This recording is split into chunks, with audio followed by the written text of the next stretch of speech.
16 hours of fasting, 8 hours of eating, or maybe just one meal a day. Both are called intermittent fasting, but they are not the same thing. And more importantly, they don't work the same way for everyone. Today we're going to break down the science behind two of the most popular fasting methods, the 16-8 approach and OMAD, which stands for one meal a day. By the end of this video, you'll understand exactly what happens inside your body with each method. You'll know the strengths and weaknesses of both. And most importantly, you'll have a clear picture of which approach might actually work for you. This is educational content, not medical advice. If you have any health conditions, please talk to your doctor before starting any fasting protocol. Let's start with the basics. So what exactly is 16-8 intermittent fasting? The concept is simple. You don't eat for 16 hours. Then you eat during an 8-hour window. That's it. For example, if you finish dinner at 8 in the evening, you won't eat again until noon the next day. That gives you 16 hours without food and 8 hours where you can eat normally. During those 16 hours, you can drink water, plain tea, or black coffee. Anything without calories. During the 8-hour eating window, you can have 2 or 3 regular meals. Some people eat from noon to 8 p.m. Others prefer 7 a.m. to 3 p.m. The specific timing doesn't matter as much as staying consistent with whatever schedule you choose. Now here's what's happening inside your body during this process. When you eat, your body breaks down food into glucose, which is basically sugar. This glucose becomes your immediate energy source. At the same time, your pancreas releases a hormone called insulin. Insulin's job is to help move glucose from your blood into your cells where it can be used for energy. But here's the important part. When insulin levels are high, your body is in storage mode. Fat stays locked inside your fat cells. Your body won't burn it because it has plenty of glucose available. After you stop eating, insulin levels gradually drop. Your body starts using up the glucose stored in your liver. This stored glucose is called glycogen, and your liver can hold about a day's worth. After roughly 10 to 14 hours without food, something significant happens. Your liver's glucose supply runs low. Your body needs another energy source, so it turns to fat. Fat cells start releasing fatty acids into your bloodstream. These fatty acids travel to your liver where something remarkable occurs. Your liver converts these fatty acids into molecules called ketones, and ketones become an alternative fuel source for your brain and body. This process is incredibly efficient. Ketones provide steady, stable energy without the spikes and crashes that come with glucose. Your brain, which normally depends heavily on glucose, can actually run very effectively on ketones. In fact, some research suggests the brain may function even more efficiently on ketones than on glucose. Scientists call this transition the metabolic switch. It's the moment your body shifts from burning glucose to burning fat. With 16-8 fasting, you reach this metabolic switch every single day. Your body spends roughly 2 to 6 hours in fat-burning mode before you eat again. Then the cycle repeats. Now let's talk about OMAD. OMAD stands for one meal a day. It's exactly what it sounds like. You fast for 23 hours and eat all your daily calories within a 1-hour window. One meal. That's it. This is a much more extreme form of intermittent fasting. Instead of 16 hours without food, you're going 23 hours. Instead of 2 or 3 meals spread across 8 hours, you're consuming everything your body needs in a single sitting. What happens in your body is similar to 16-8, but more intense. With 23 hours of fasting, you spend much more time in fat-burning mode. Ketone production is higher. Your body stays in that metabolic switch state for longer. But when you finally eat that one meal, something else happens.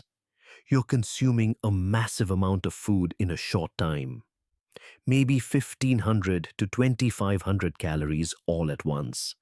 Your digestive system has to process this huge influx. Your stomach stretches. Your intestines work overtime. Insulin spikes dramatically to handle all that glucose flooding your bloodstream. Think about what this means for your body. After 23 hours of very low insulin, suddenly your pancreas has to produce a massive surge of insulin to deal with this enormous glucose load. The contrast is extreme. So while OMAD extends your fat-burning window, that single large meal creates a significant shock to your metabolic system. That's the fundamental difference between these two approaches. 16-8 gives you daily cycles of fasting and eating with moderate metabolic changes. OMAD pushes your body into deeper fat burning but creates more dramatic swings when you finally eat. Now let's go deeper into the science of what's actually happening at each stage. Dr. Mark Mattson is a neuroscientist at Johns Hopkins University who has studied intermittent fasting for over 25 years. His research has revealed exactly why this metabolic switch matters so much. Let me walk you through the timeline of what happens after your last meal. During hours 0 to 4, your body is actively digesting food. Insulin levels are elevated. Glucose from your meal is being absorbed and used as your primary fuel. Fat burning is essentially turned off. During hours 4 to 8, digestion is complete. Your body starts drawing on the glucose stored in your liver. Insulin levels begin to decline. You're still running on glucose, but the transition is beginning. Hours 10 to 14 is where the magic happens. This is the metabolic switch point. Liver glucose is running low. Fat cells start releasing fatty acids. Your liver begins converting these fatty acids into ketones. Your body is now producing an alternative fuel source. At hour 16, if you're following the 16-8 method, this is typically when you eat again. You've spent roughly 2 to 6 hours in fat-burning mode. Your body gets food, insulin rises, and the cycle starts over. But with OMAD, at hours 20 to 23, you're still fasting. Ketone levels climb higher. Fat burning continues. However, when you finally eat that single large meal, the insulin spike is much more dramatic than what you'd experience with smaller spread out meals. Here's something fascinating that Dr. Mattson's research uncovered. Ketones don't just provide energy. They also trigger the production of a protein called BDNF, which stands for brain-derived neurotrophic factor. What does BDNF do? It helps brain cells grow and form new connections. It strengthens existing neurons and protects them from stress and damage. Higher BDNF levels are associated with better memory, faster learning, and improved mood. Lower BDNF levels have been linked to depression and cognitive decline.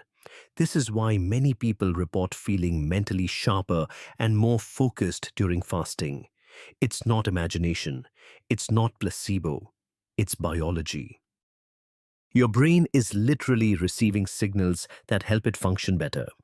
Dr. Mattson's research, published in Nature Metabolism in 2025, introduced a concept called cyclic metabolic switching. The idea is that the benefits of fasting don't just come from being in a fasted state. They come from cycling between two states. When you're fasting, your body activates repair and protection mechanisms. When you eat, your body shifts into growth and recovery mode. This alternation between states, not staying permanently in one or the other, is what produces the greatest benefits. From an evolutionary perspective, this makes perfect sense. Our ancestors didn't have refrigerators or convenience stores. They often went days without food. During those hungry periods, they needed their brains to work at peak performance. They had to track prey, remember food sources, and make quick decisions to survive. A hungry hunter with a foggy brain wouldn't last long. But a hungry hunter with sharp focus, clear thinking, and enhanced memory would find food and live another day. The individuals whose brains functioned well during fasting were the ones who survived and passed on their genes. That's why our bodies today are still programmed to become more alert and focused when we haven't eaten. This isn't a bug in our system. It's a feature that evolution designed for survival. And when you practice intermittent fasting, you're tapping into this ancient biological programming. Now that you understand the underlying science, let's look at the specific strengths of each method, starting with 16-8. First, it improves insulin sensitivity. When you give your body a 16-hour break from food every day, your cells become more responsive to insulin. This means when you do eat, your body handles blood sugar more efficiently. The constant cycle of eating keeps insulin elevated throughout the day for most people. But with 16-8, insulin has time to drop significantly before you eat again. Research shows 16-8 can reduce fasting blood sugar and improve glucose control in people with prediabetes. Second, it reduces fat while preserving muscle. A study published in the Journal of Translational Medicine found that people following 16-8 reduced their fat mass by 16% while maintaining nearly the same muscle mass. This happens because during fasting growth, hormone levels increase, which helps protect muscle tissue. Third, it's sustainable long-term. The 2024 EDIF study found that people following 16-8 had an 85% adherence rate. The reason is simple. You can still eat 2 or 3 meals a day. You just compress them into 8 hours. Many people simply skip breakfast or avoid late-night eating. It fits into normal life. Fourth, it benefits your brain. When your body produces ketones, your brain receives steady, efficient fuel. Ketones also stimulate BDNF production, supporting memory learning and overall brain health. Fifth, it aligns with your body's natural rhythms. Eating within a consistent daily window helps synchronize with your circadian clock. This can improve sleep quality and digestion. Now I'm curious, what surprised you more so far? The fact that OMAD can actually increase your morning blood sugar, or that your brain runs more efficiently on ketones than glucose? Let me know in the comments. Of course, 16-8 isn't perfect. Let's look at its weaknesses. First, some people don't actually reach the metabolic switch. For certain individuals, 16 hours isn't long enough to deplete liver glucose, especially if their last meal was heavy in carbohydrates. They might need to fast longer to truly enter fat-burning mode. Second, it can lead to overeating. Some people, knowing they only have 8 hours to eat, end up consuming more than they normally would. This can cancel out any weight loss benefits. Third, weight loss results aren't dramatically different from simple calorie restriction. Studies comparing 16-8 to regular calorie reduction show similar weight loss outcomes. The main advantages of 16-8 are the metabolic changes, not necessarily the number on the scale. Fourth, the first week can be challenging. Your body isn't used to going without food in the morning or evening. Hunger fatigue and difficulty concentrating are common initially. It typically takes 3 to 5 days for your system to adjust. If you experience severe dizziness, heart palpitations, or persistent weakness, don't push through it. Eat something light and consult a healthcare professional. Your body is sending you a signal. Listen to it. Now let's examine the strengths of OMAD. First, you spend more time in fat-burning mode. With 23 hours of fasting, your body remains in ketosis much longer than with 16-8. Ketone production is higher, and autophagy, the process where cells clean out damaged components, is more active. Second, it simplifies your life. You only think about one meal per day. No breakfast prep, no lunch planning.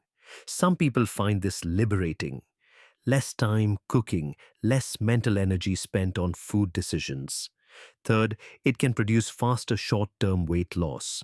A study on lean individuals found that eating all calories within a 2-hour evening window led to greater fat loss and total weight loss compared to eating 3 meals throughout the day. Fourth, for some people with type 2 diabetes, under medical supervision, OMAD might help with blood sugar management. Since you only secrete insulin once per day when you eat, insulin levels stay low for most of the day.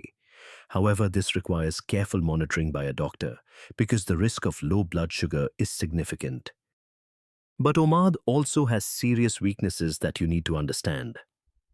First, and this surprises many people, morning blood sugar can actually be higher with OMAD. A study published in the journal Metabolism found that people eating 1 meal per day had significantly higher fasting blood glucose in the morning compared to people eating 3 meals. Why does this happen?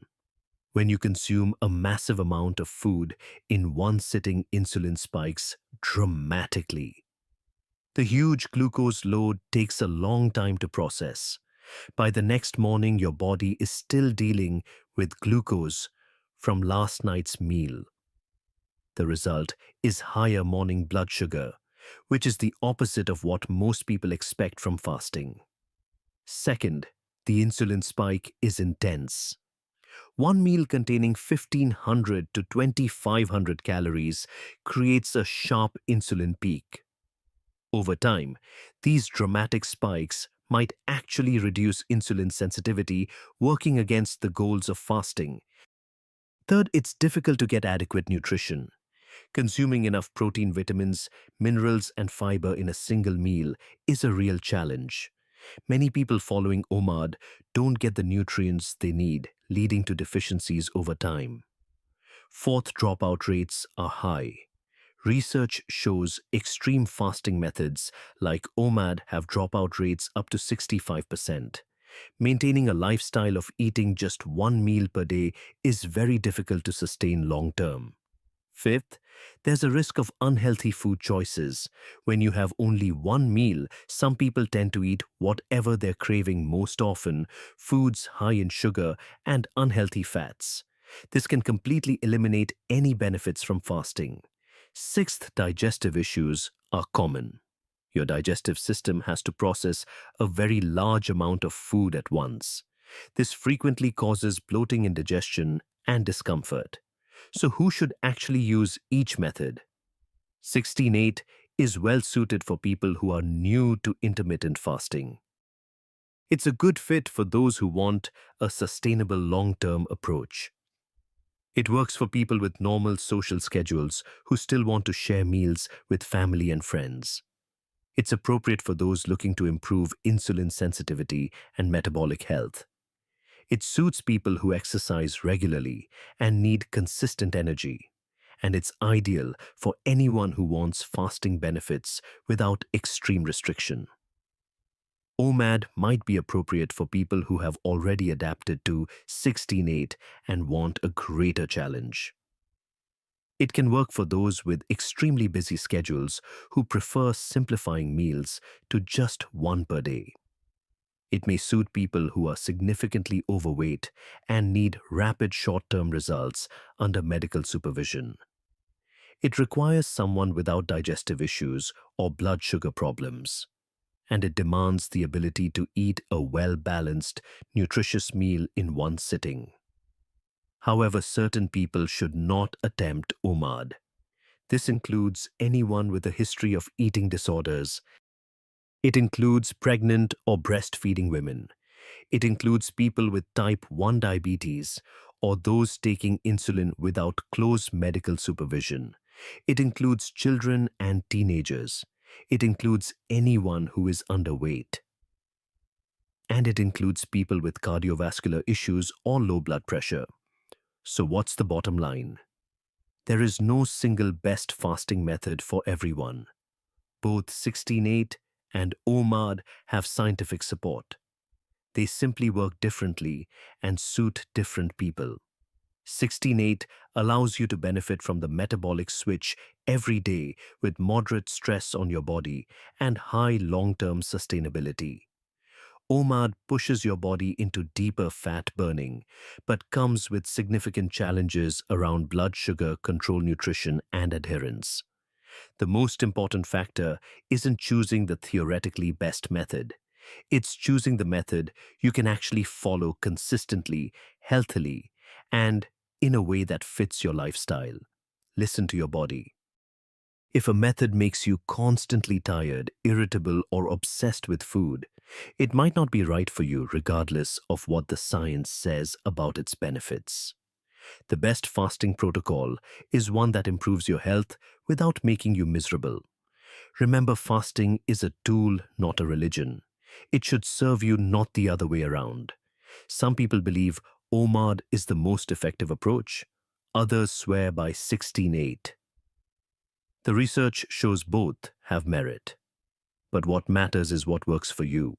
What fasting schedule are you following, 16-8, OMAD, or something else entirely? Share your experience in the comments. I read every single one. If this video helped you understand the difference between these two methods, share it with someone who's been confused about which fasting approach to try.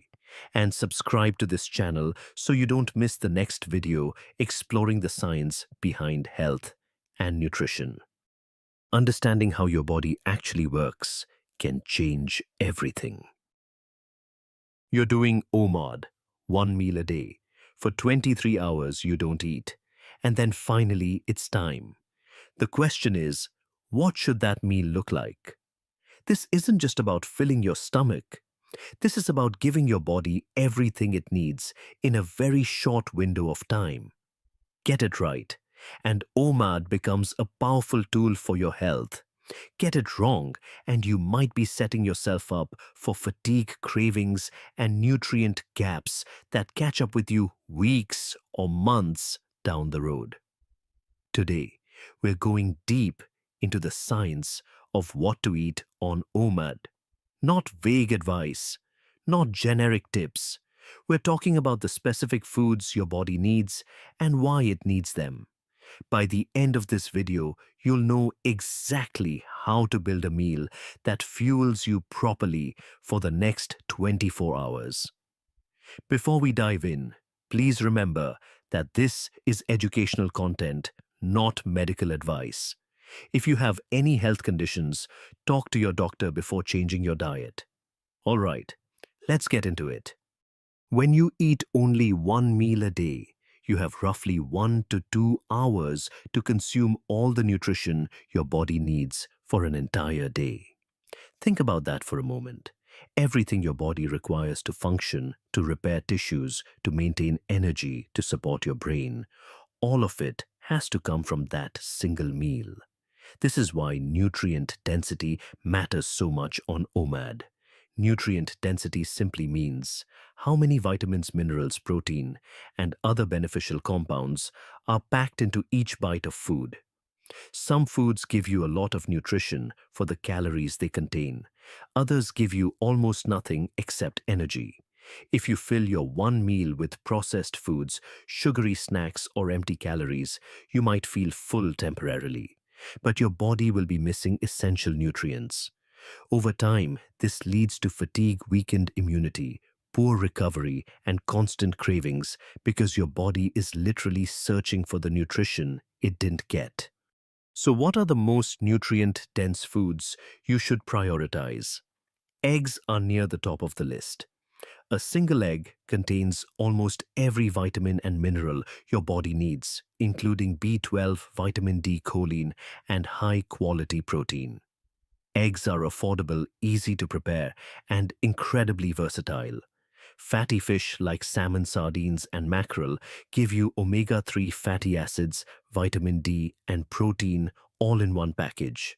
These nutrients support brain function, reduce inflammation, and keep your heart healthy. Liver and organ meats might not be everyone's favorite, but they're among the most nutrient-dense foods on the planet. Liver contains more vitamin A, B12 and iron per gram than almost any other food. Even a small portion once or twice a week can fill significant nutritional gaps. Dark leafy greens like spinach, kale, and Swiss chard provide vitamin K, folate, magnesium, and fiber with very few calories. They should be a staple in your OMAD plate. Beans and legumes offer plant-based protein, fiber, and minerals like iron and zinc. They're also incredibly filling, which helps you stay satisfied until your next meal. The key principle here is simple: every bite counts. On OMAD, you don't have the luxury of wasting stomach space on foods that don't deliver real nutrition. Choose foods that work hard for you. Now let's talk about protein, because this is where a lot of people get confused. You've probably heard the claim that your body can only absorb 30 grams of protein per meal. This idea has been repeated so many times that many people believe it's scientific fact. But here's the truth: it's not accurate. Your intestines don't work like a stopwatch. When you eat protein, your digestive system breaks it down into amino acids and absorbs them gradually over several hours. If you eat 100 grams of protein in a single meal, your body doesn't throw away the excess. It processes everything, just at a slower pace. Research supports this. A controlled trial conducted by the US Department of Agriculture and the National Institute on Aging had participants consume all their daily calories in just one meal, eaten within a 4-hour window in the early evening. These participants maintained their body composition throughout the study. They didn't lose muscle mass from eating all their protein at once. So how much protein should you aim for in your OMAD meal? A good target is around 1.6 to 2.2 grams of protein per kilogram of body weight. For someone weighing 70 kilograms, that's roughly 110 to 150 grams of protein per day. To hit these numbers, you might need to eat 200 to 300 grams of meat, fish, or other protein sources. What are the best protein sources for OMAD? Ground beef is excellent because it's easier to eat in larger quantities than steak. You can consume a lot more ground beef comfortably than you can chew through the equivalent amount of steak. Fatty fish like salmon and tuna give you protein plus omega-3s in one package. Eggs remain a fantastic option. 3 or 4 eggs can contribute significantly to your daily protein needs. Greek yogurt and skyr are often overlooked. A single cup of skyr contains around 27 grams of protein. Pair it with some nuts and berries, and you have a protein-rich addition to your meal. For plant-based eaters, tofu, tempeh, and legumes can provide substantial protein, though you may need to eat larger portions to match animal sources. If you're struggling to eat enough protein in one sitting, consider adding a whey protein shake alongside your meal. It's an easy way to boost your intake without making your plate overwhelming. Now let's discuss fat and why it's absolutely essential for your OMAD meal. Your brain is roughly 60% fat by dry weight. It literally needs fat to function properly. Beyond brain health, fat plays another crucial role that many people don't realize. Vitamins D, E, and K are fat-soluble. This means your body can only absorb them when they're consumed alongside fat. If you eat a salad full of vitamin K-rich greens, but don't include any fat, your body won't absorb much of that vitamin K. It will pass right through you. This is why adding olive oil to your salad isn't just about taste. It's about making sure your body can actually use the nutrients in your vegetables. Fat also helps you feel satisfied longer. It slows down digestion and provides steady energy, which is especially important when you're not eating again for 23 hours. What are the best fat sources for OMAD? Avocados are exceptional. They contain healthy monounsaturated fats, potassium, vitamin E, and fiber all in one food. Olive oil, especially extra virgin, is rich in antioxidants and has been linked to heart health and longevity in numerous studies. Nuts like almonds, walnuts, and macadamias provide healthy fats, plus protein and minerals. Fatty fish gives you omega-3 fatty acids, which most people don't get enough of. Whole eggs with the yolk contain most of the egg's nutrition, including healthy fats and fat-soluble vitamins. When you build your OMAD plate, make sure fat has a place on it. Not because fat tastes good, though it does, but because it helps your body absorb and use the other nutrients you're eating. Here's something fascinating that most people don't consider when thinking about OMAD. The food you eat doesn't just fuel you. It also shapes the trillions of bacteria living in your gut. Your gut microbiome plays a role in digestion, immune function, inflammation, and even your mood. Research has shown that intermittent fasting increases gut microbiota diversity and boosts the abundance of beneficial bacteria. One study found that healthy men who practiced fasting periods of around 16 hours daily had higher levels of beneficial bacteria called Lactospiraceae. This type of bacteria has been linked to lower risk of cancer and inflammatory bowel disease. But here's the key insight: what you eat. When you break your fast determines which bacteria flourish and which ones decline. If you feed your gut processed foods and sugar, you encourage the growth of bacteria associated with inflammation and disease. If you feed it fiber-rich whole foods, you support the bacteria linked to health and longevity. So what should you eat to support a healthy gut during OMAD? Fiber from vegetables is essential. Broccoli, spinach, carrots, Brussels sprouts, and other vegetables provide the prebiotic fiber that feeds beneficial bacteria. Fermented foods like kimchi, sauerkraut, yogurt, kefir, and miso contain live beneficial bacteria that can enhance your microbiome diversity. Beans and legumes are particularly powerful because they contain resistant starch and prebiotic fiber that specifically nourish good gut bacteria. Garlic and onions are natural prebiotics that support bacterial diversity. One note of caution: if you're not used to eating a lot of fiber, increase your intake gradually. Adding too much fiber too quickly can cause bloating and discomfort. Give your gut time to adjust. Now we need to talk about something that many OMAD practitioners overlook until they start feeling terrible: electrolytes. Electrolytes are minerals like sodium, potassium, and magnesium that carry electrical charges in your body. They're essential for basic life functions, including maintaining electrical neutrality in cells and generating the signals that allow your nerves and muscles to work. When you fast for extended periods, your body excretes electrolytes faster than usual, especially through urine. If you don't replace them, you can experience fatigue, headaches, muscle cramps, brain fog, and even heart palpitations. The three most important electrolytes to focus on are sodium, potassium, and magnesium. Sodium helps regulate fluid balance throughout your body. Most people get enough sodium from regular food, but during fasting your needs may increase. Adding a bit of salt to your OMAD meal or including naturally salty foods like pickles or olives can help maintain your levels. Potassium is critical for heart function and muscle contractions.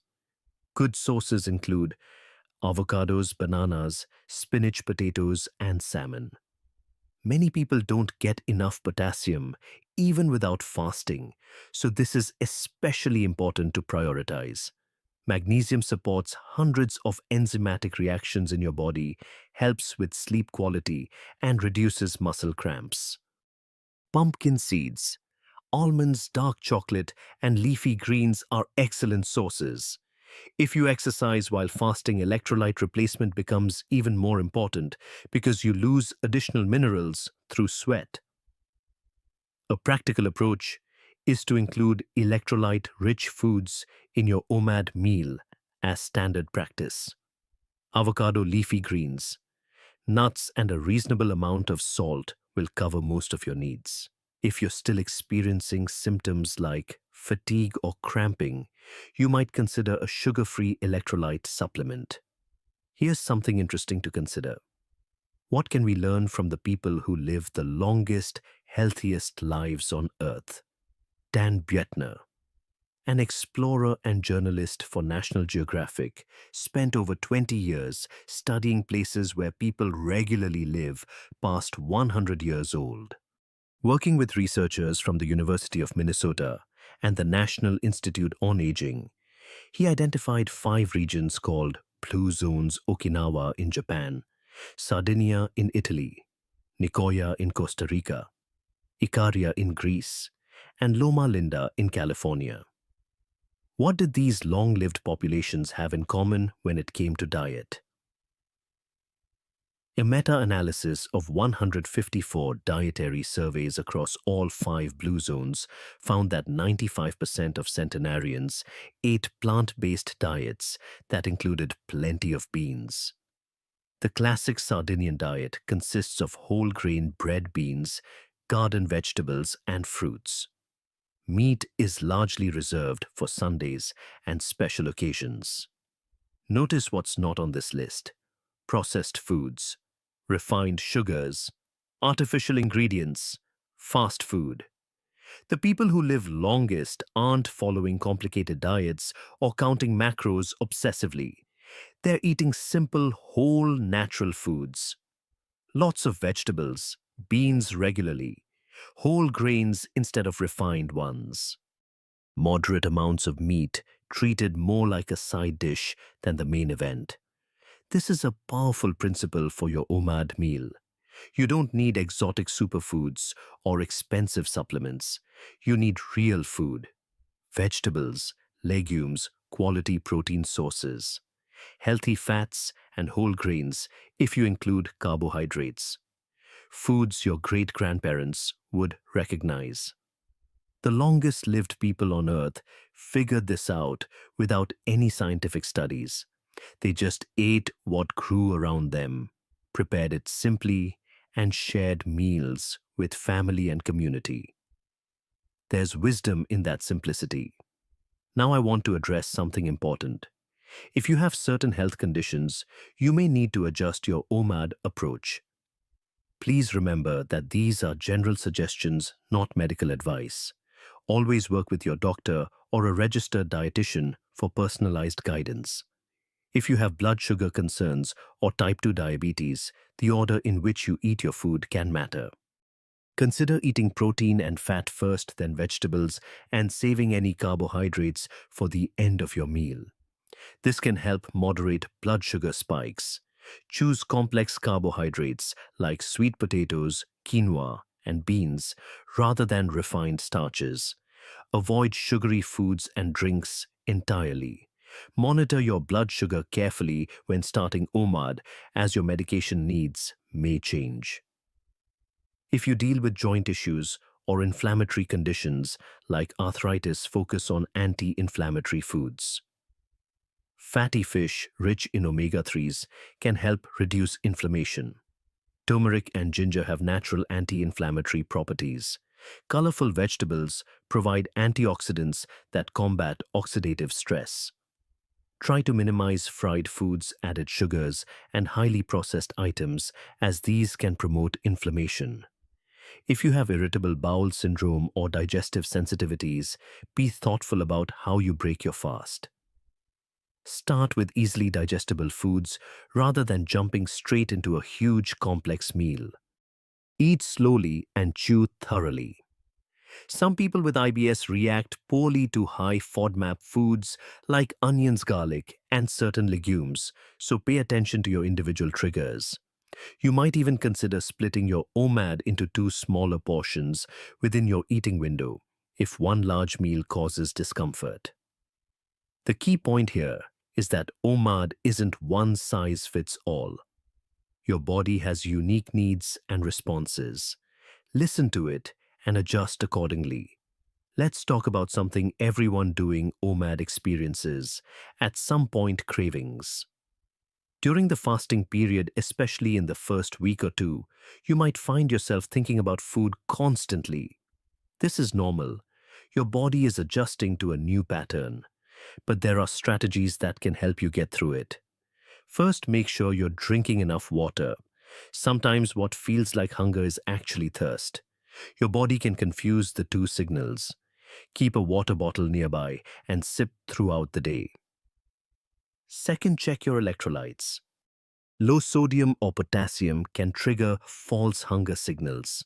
Adding a pinch of salt to your water or taking an electrolyte supplement can sometimes eliminate cravings that seemed overwhelming just minutes before.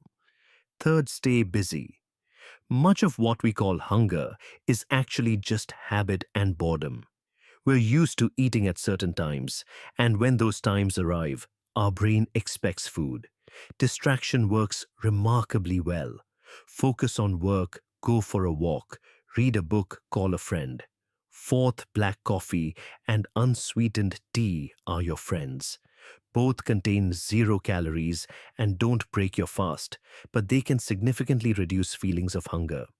The caffeine also provides a mild energy boost. Fifth, examine your previous OMAD meal. If you're constantly fighting intense cravings, it might be because your last meal wasn't satisfying enough.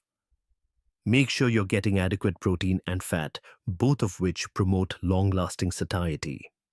A meal heavy in carbohydrates but low in protein and fat will leave you hungrier the next day. Most people find that cravings diminish significantly after the first 1 to 2 weeks. Your body adapts. Hunger becomes a gentle signal rather than an urgent demand. However, if you experience severe dizziness, rapid heartbeat, confusion, or weakness that doesn't resolve after 30 minutes, stop fasting and eat something. OMAD should improve your life, not put your health at risk. Here's perhaps the most important thing I want you to take away from this video. There are no rigid rules that work for everyone. What works perfectly for one person might not work at all for another. Some people thrive on OMAD with a ketogenic approach, eating very few carbohydrates.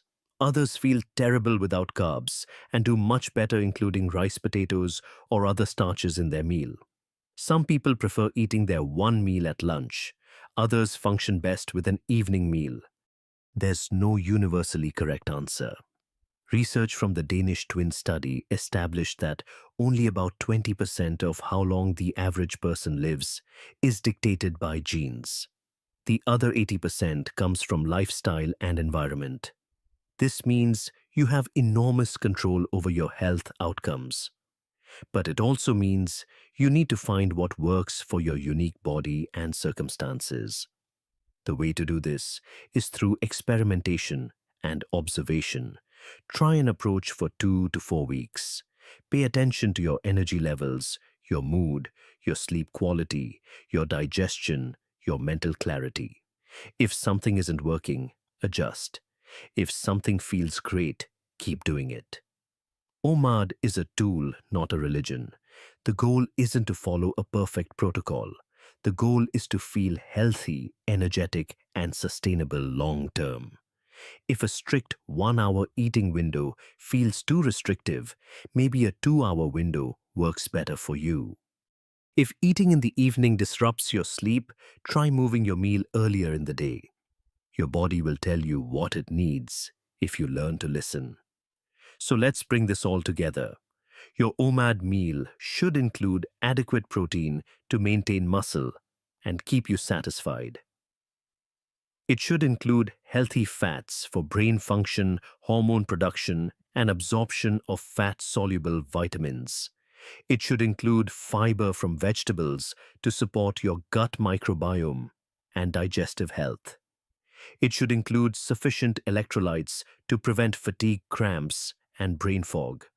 Prioritize whole natural foods like the longest-lived people on Earth have done for generations.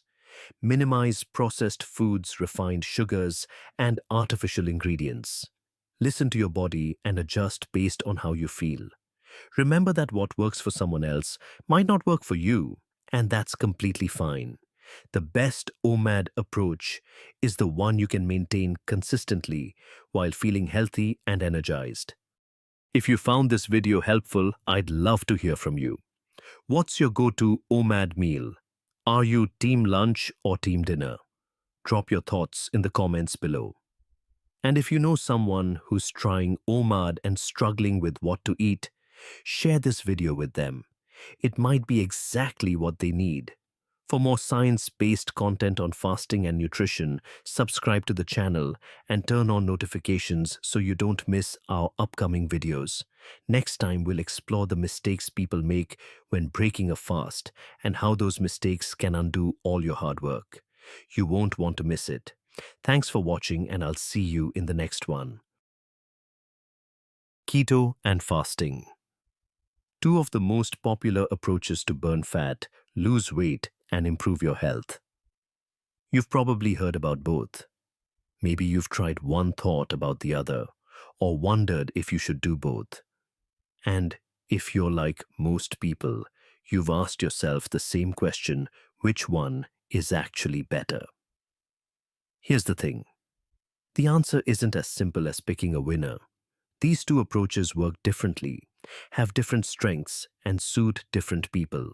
Some thrive on keto, others swear by fasting, and some combine both. By the end of this video, you'll understand exactly how each approach works inside your body. You'll know what makes them similar, what makes them different, and most importantly, which one is right for you. Before we dive in, a quick note. This is educational content, not medical advice. If you have any health conditions or you're on medications, talk to your doctor before making changes to how you eat. Your body is unique, and what works for one person may not work for another. Now, let's break this down. Let's start with the ketogenic diet. What is it exactly? At its core, keto is a way of eating where you consume a lot of fat, a moderate amount of protein, and very few carbohydrates. We're talking less than 50 grams of carbs per day, sometimes as low as 20 grams. To put that in perspective, a single banana has about 27 grams of carbs. One banana, and you're almost at your limit. When you eat this way, something interesting happens inside your body. Normally, your body runs on glucose. That's the sugar that comes from the carbohydrates you eat. Bread, rice, pasta, fruits, even vegetables, they all break down into glucose, and your body uses that glucose for energy. But when you drastically cut carbs, your body runs out of its preferred fuel. The glucose supply drops, and your body faces a decision: find a new fuel source or run out of energy. So it turns to fat. Your liver starts breaking down fat, both from the food you eat and from your body's fat stores. As it breaks down fat, it produces molecules called ketones. These ketones become your new fuel source. Your brain, your muscles, your organs, they all learn to run on ketones instead of glucose. This metabolic state is called ketosis, and getting into ketosis usually takes about 2 to 7 days, depending on how strictly you follow the diet and how your individual body responds. Now, here's something fascinating about where the ketogenic diet actually came from. Back in 1921, a doctor named Russell Wilder at the Mayo Clinic noticed something remarkable. Patients with epilepsy who fasted, who stopped eating completely, had significantly fewer seizures. The problem was obvious: you can't fast forever. At some point, you need to eat. So Dr. Wilder asked a brilliant question. What if there was a way to make the body think it's fasting while still allowing patients to eat? That's when he developed the ketogenic diet. By eating almost no carbohydrates and lots of fat, the body produces ketones exactly like it does during fasting. The diet was specifically designed to mimic what happens in the body during a fast, but in a way that could be sustained long term. This is important to understand. Keto and fasting are not opposites. They're not competing approaches. Keto was literally invented to replicate what fasting does inside your body. They're two different roads that lead to the same destination. Keep that in mind as we continue. Now let's talk about intermittent fasting. What is it? Intermittent fasting is not about what you eat.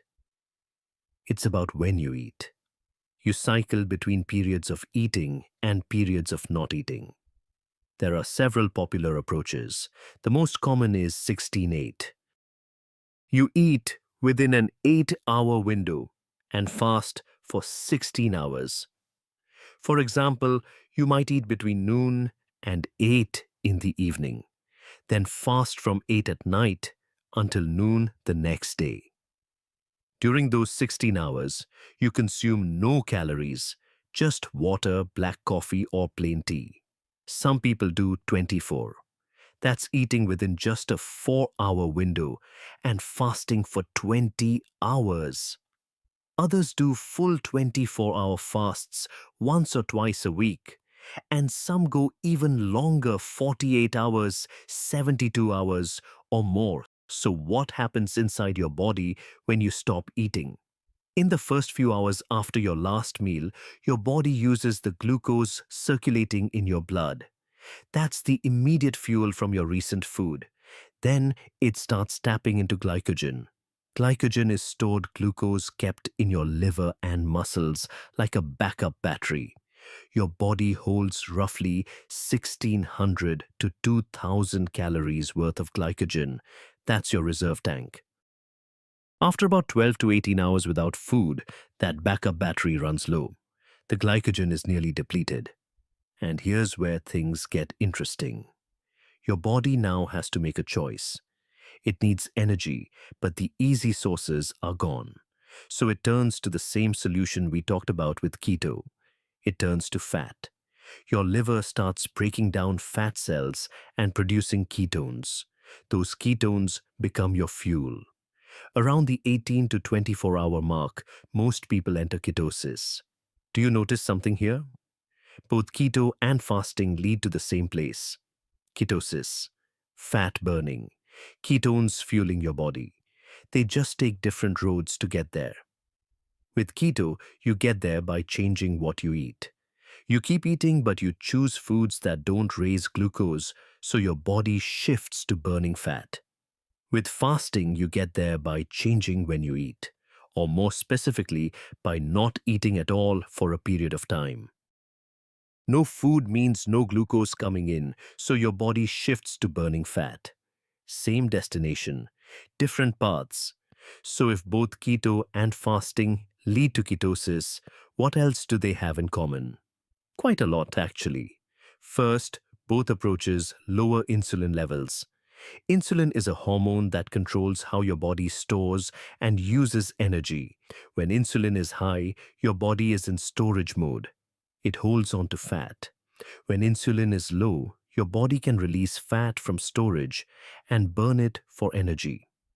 Every time you eat, especially carbohydrates, your insulin goes up. With keto, you minimize carbs, so insulin stays low throughout the day.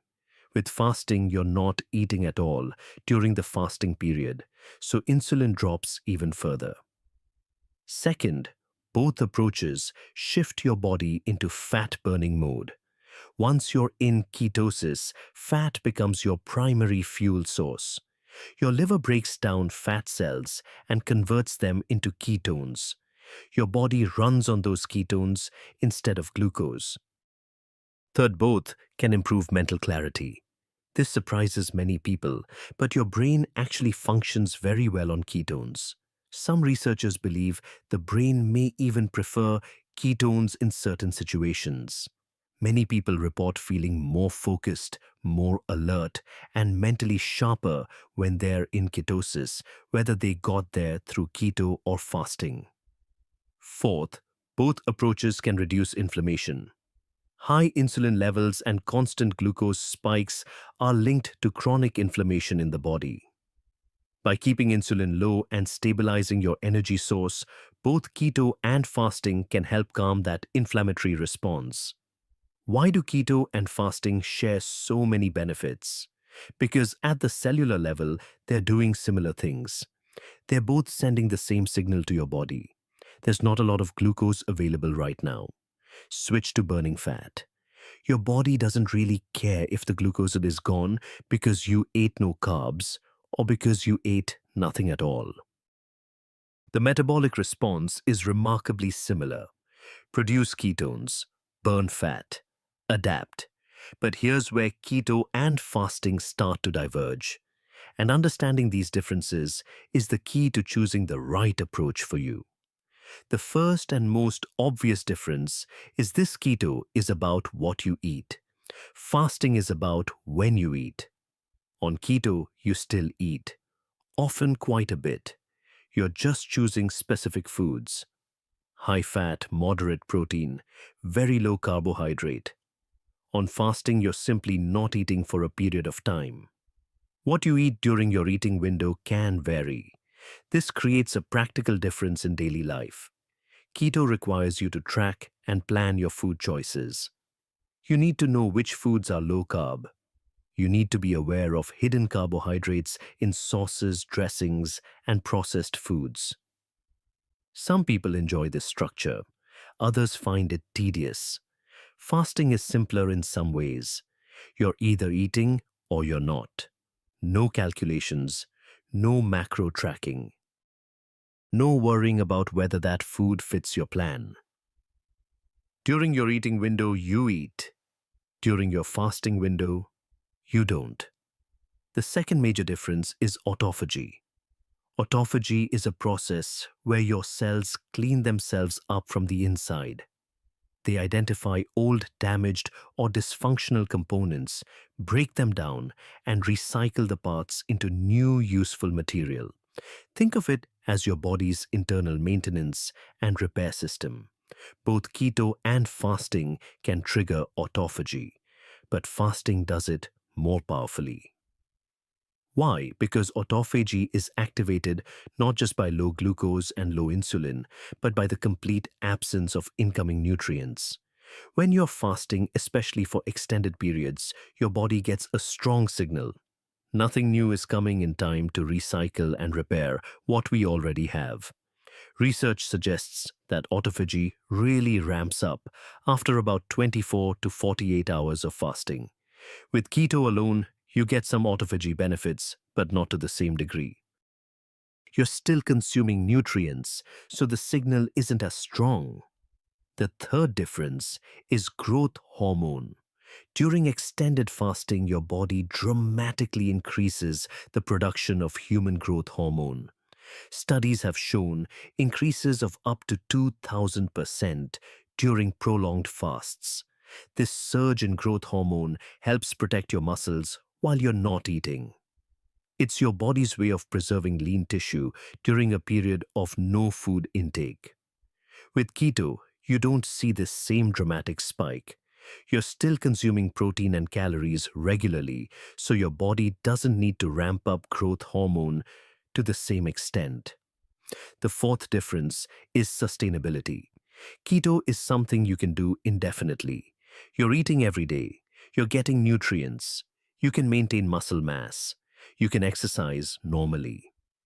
Many people follow a ketogenic diet for months or years as their permanent way of eating. Fasting, especially extended fasting beyond 24 hours, has natural limits. You can only go so long without food before your body runs low on essential nutrients. Extended fasting is a tool you use periodically, not a permanent state. So here's how I'd summarize the core difference. Fasting takes the benefits of keto and intensifies them. It pushes the metabolic switches harder. But you can't stay in that intensified state forever. Keto is less intense but far more sustainable for everyday life. Quick question for you. Have you tried keto or fasting before? Drop a comment below. Just write keto or fasting and let me know how it went for you. I'm genuinely curious about your experience. Now let's break down the specific strengths and weaknesses of each approach, starting with keto. The strengths of the ketogenic diet. First, it's sustainable for the long term. You can follow a ketogenic diet for months or even years because you're still consuming calories and essential nutrients every day. Your body has what it needs to function normally. Many people make keto their permanent lifestyle. Second, hunger tends to decrease. This surprises many newcomers. When you're in ketosis running on fat and ketones, your blood sugar stays remarkably stable. You don't get the crashes and cravings that come from blood sugar spikes and drops. Most people on keto find they're naturally less hungry. They can go longer between meals without discomfort. Third, you can maintain or even build muscle. Because you're eating protein and adequate calories, your body has the building blocks it needs for muscle tissue. You can work out, lift weights, stay physically active without worrying about losing muscle mass. Fourth, your energy becomes more stable throughout the day. No more afternoon crashes.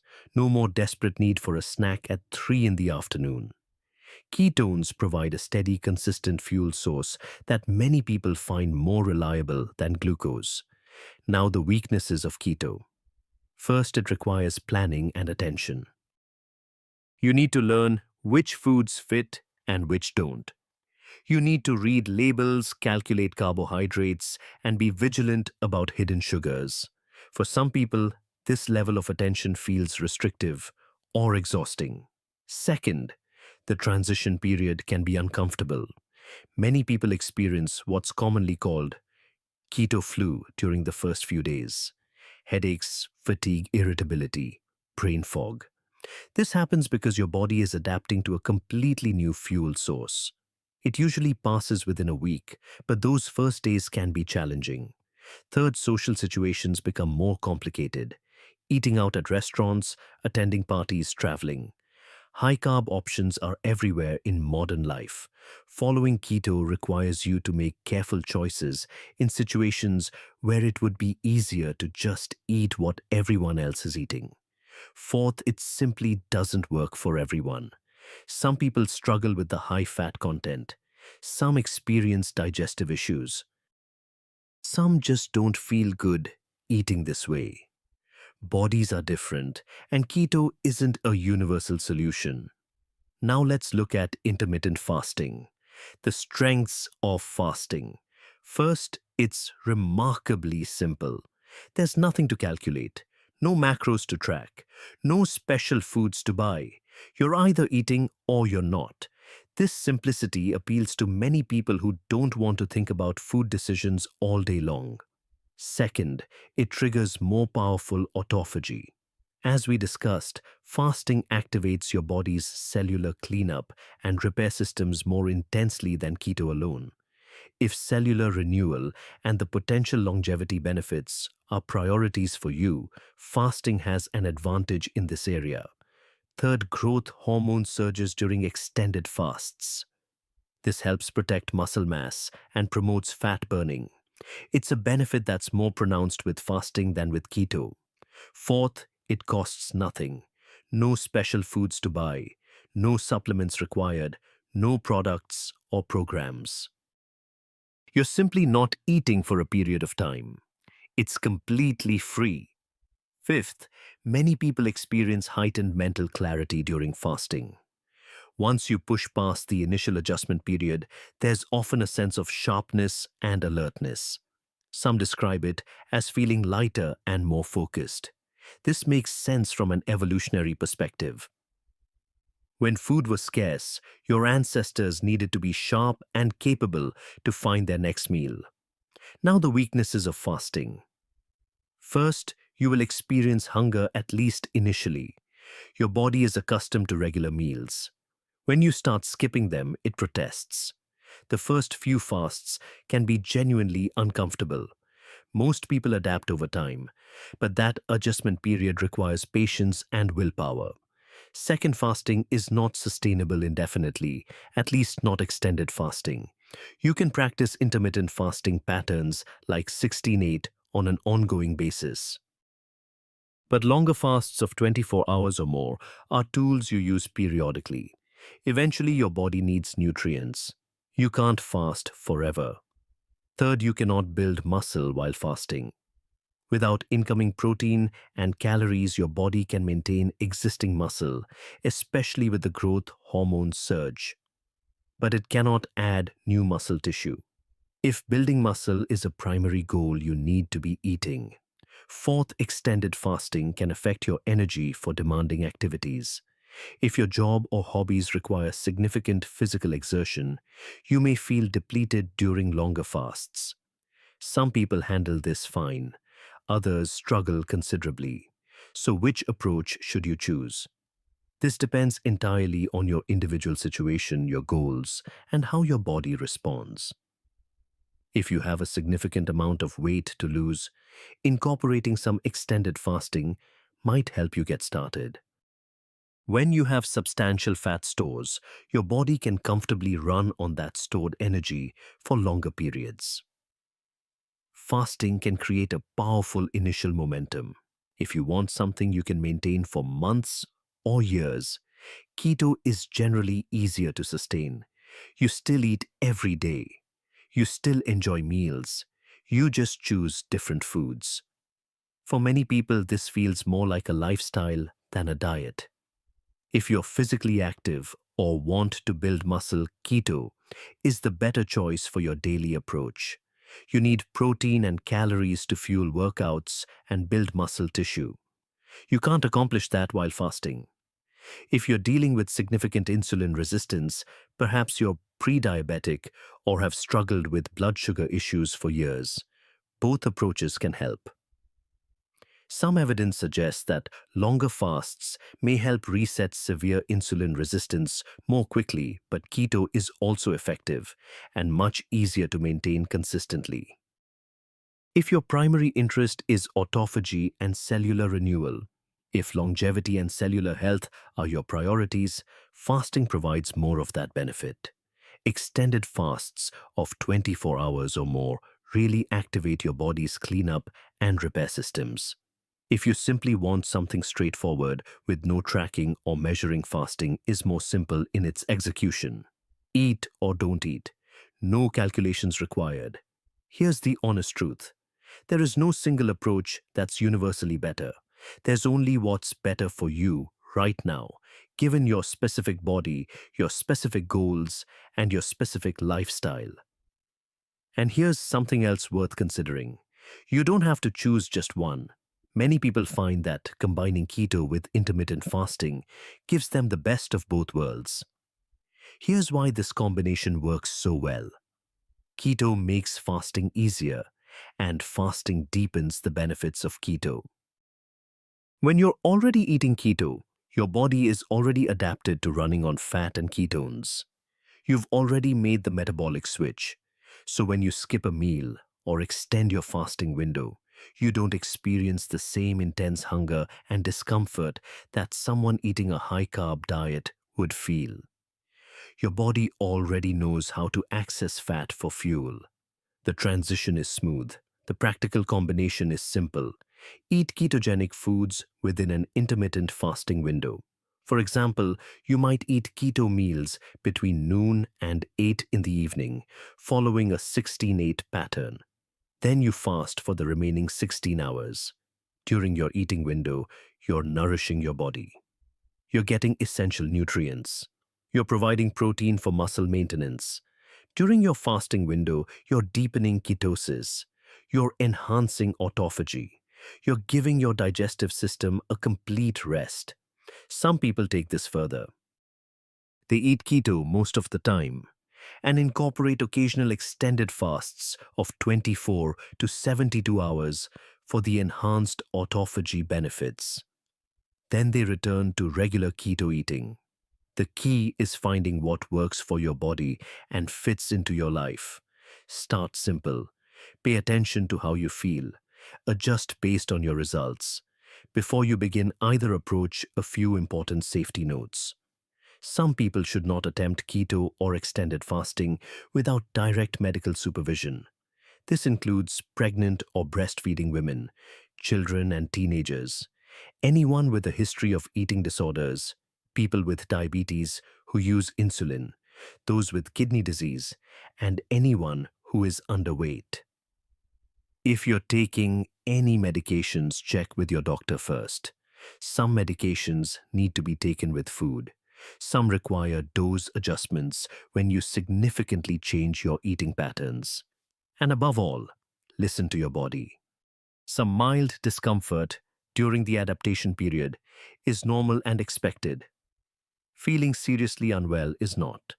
If you experience severe dizziness that doesn't resolve, heart palpitations that concern you, confusion or vomiting, stop what you're doing and consult a healthcare professional.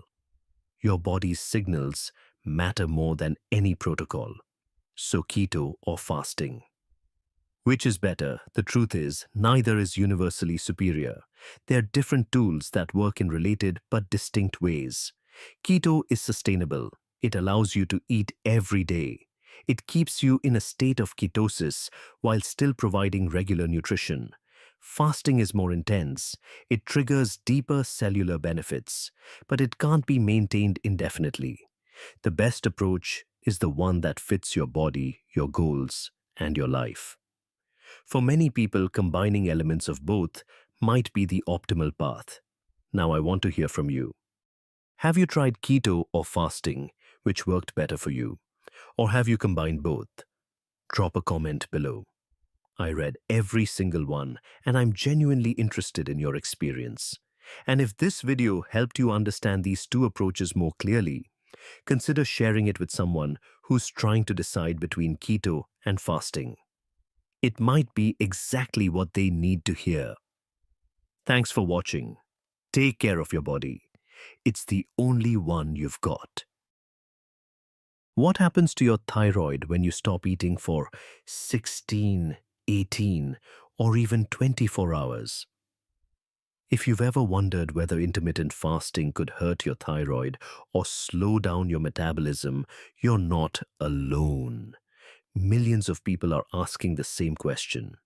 And honestly, the answer might surprise you. Because here's the thing, your thyroid doesn't just sit there waiting for food. It responds.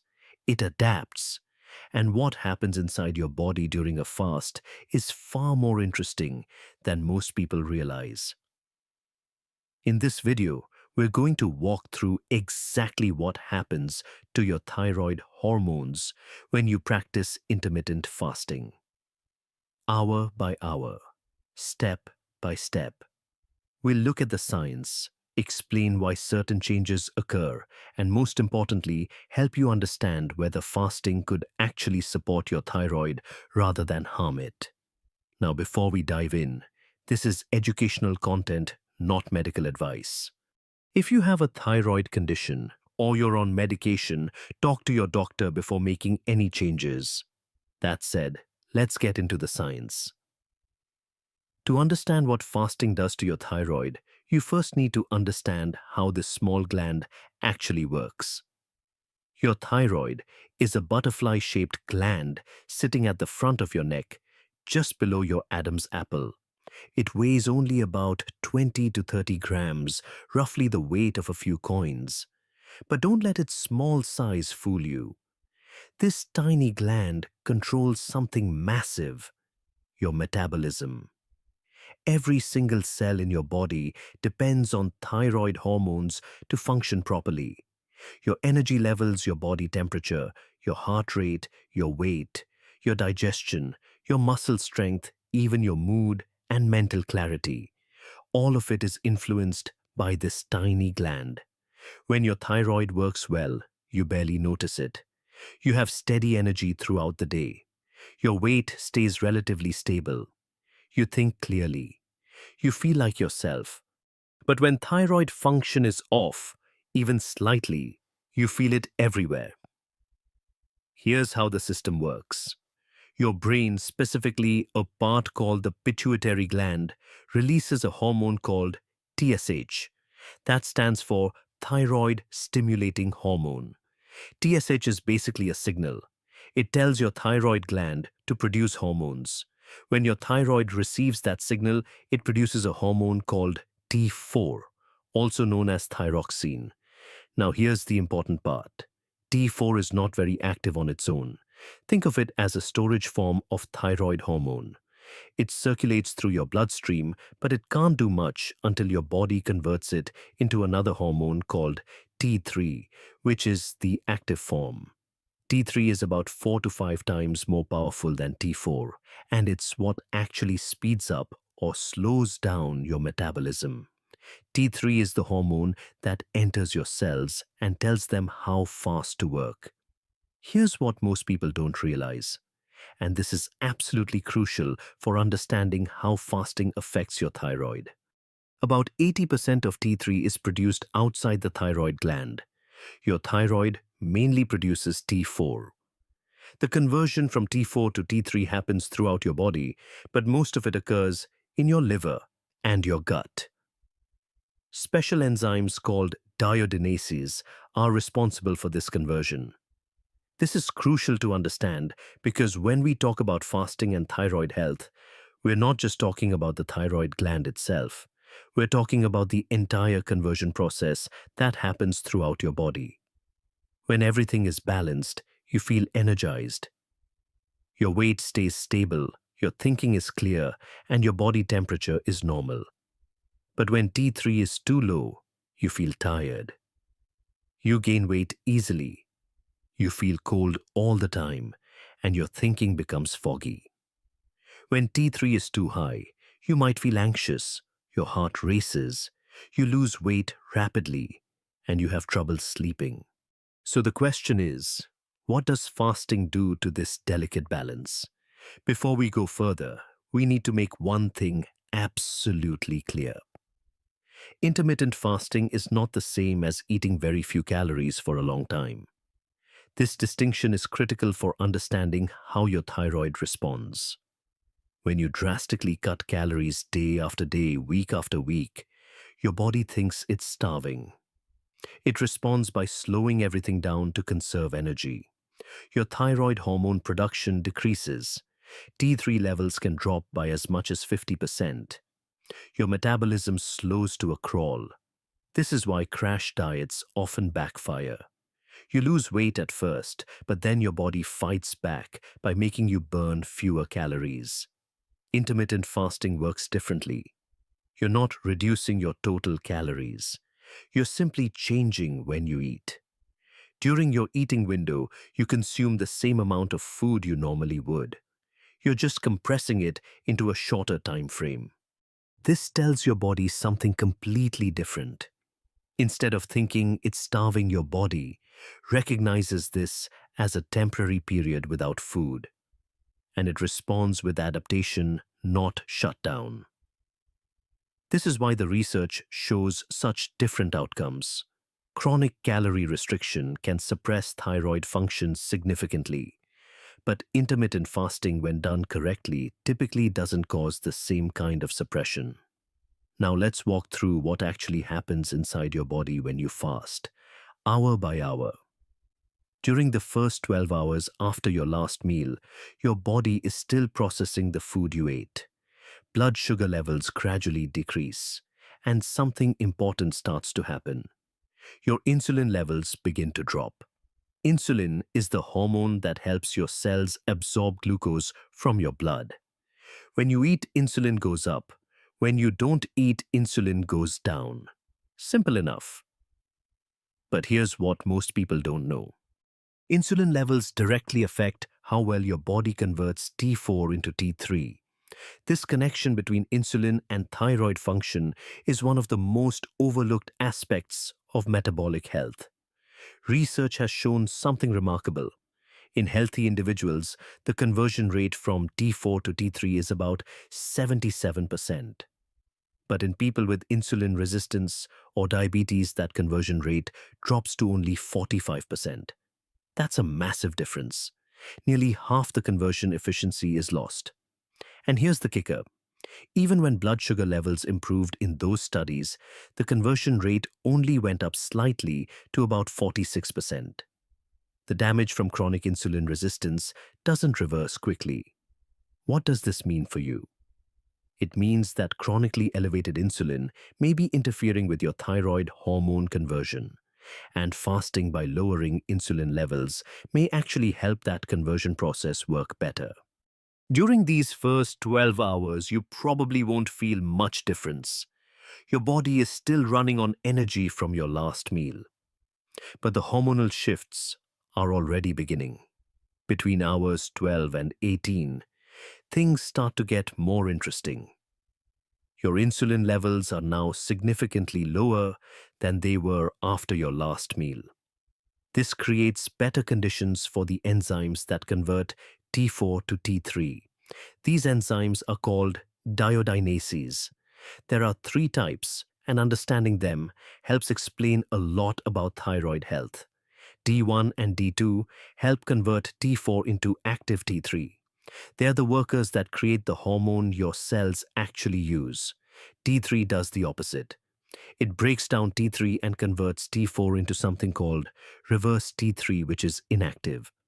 Reverse T3 is essentially a way for your body to deactivate thyroid hormone when it needs to slow things down. The balance between these enzymes determines how much active T3 your cells actually receive. And this balance can shift based on many factors, including your insulin levels. When insulin is chronically high, the balance between these enzymes shifts in an unfavorable direction. T1 activity can decrease, which means less T3 production in your liver and other tissues. But when insulin drops during fasting, D1 and D2 can function more efficiently. The conversion pathway opens up. Your liver plays a starring role here. Remember, most T4 to T3 conversion happens in the liver.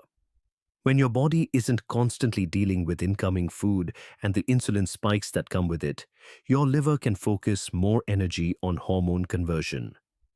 This is why people with insulin resistance often have symptoms that look exactly like hypothyroidism. Fatigue, weight gain, brain fog, feeling cold. Their thyroid gland might be working perfectly fine. The problem is, the conversion process is impaired. By improving insulin sensitivity, fasting may help restore more efficient hormone conversion. Not by changing the thyroid itself, but by optimizing the environment where conversion happens.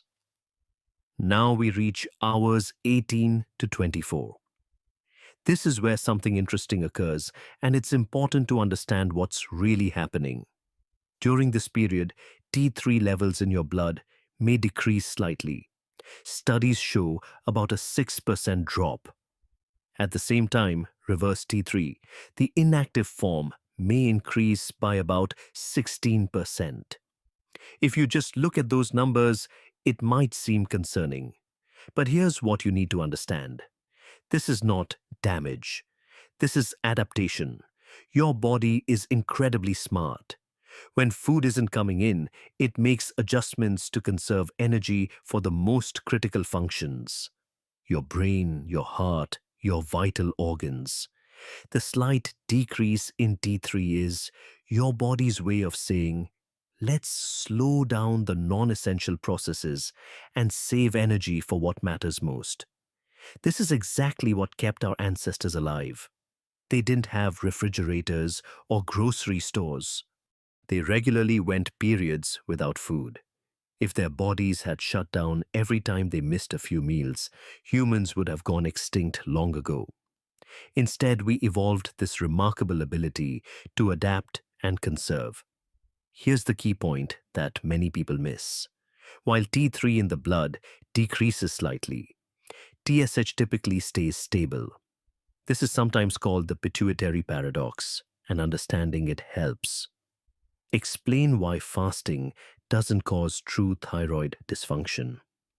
Why doesn't TSH increase when T3 drops? Normally, when T3 is low, your brain should respond by releasing more TSH to stimulate more hormone production.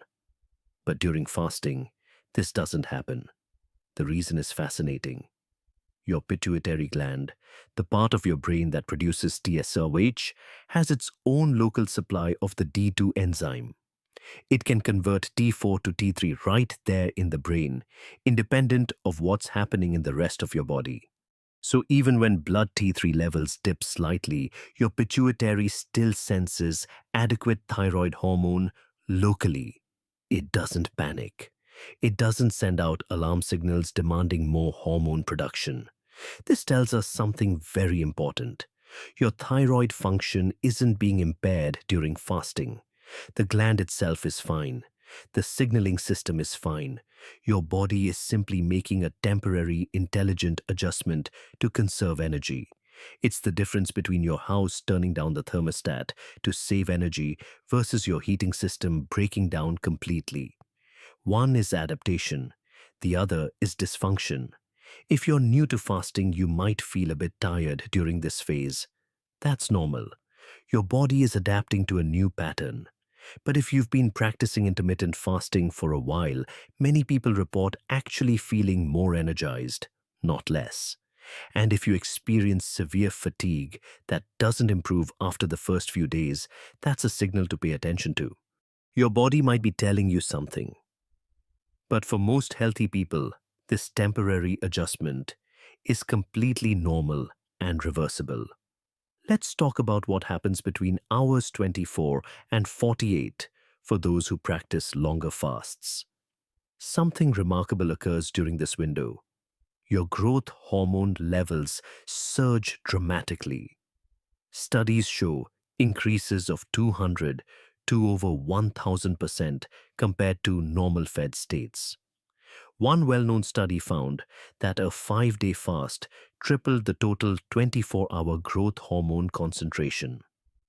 The body releases growth hormone in larger pulses and more frequently during fasting. Why does this matter for your thyroid growth hormone?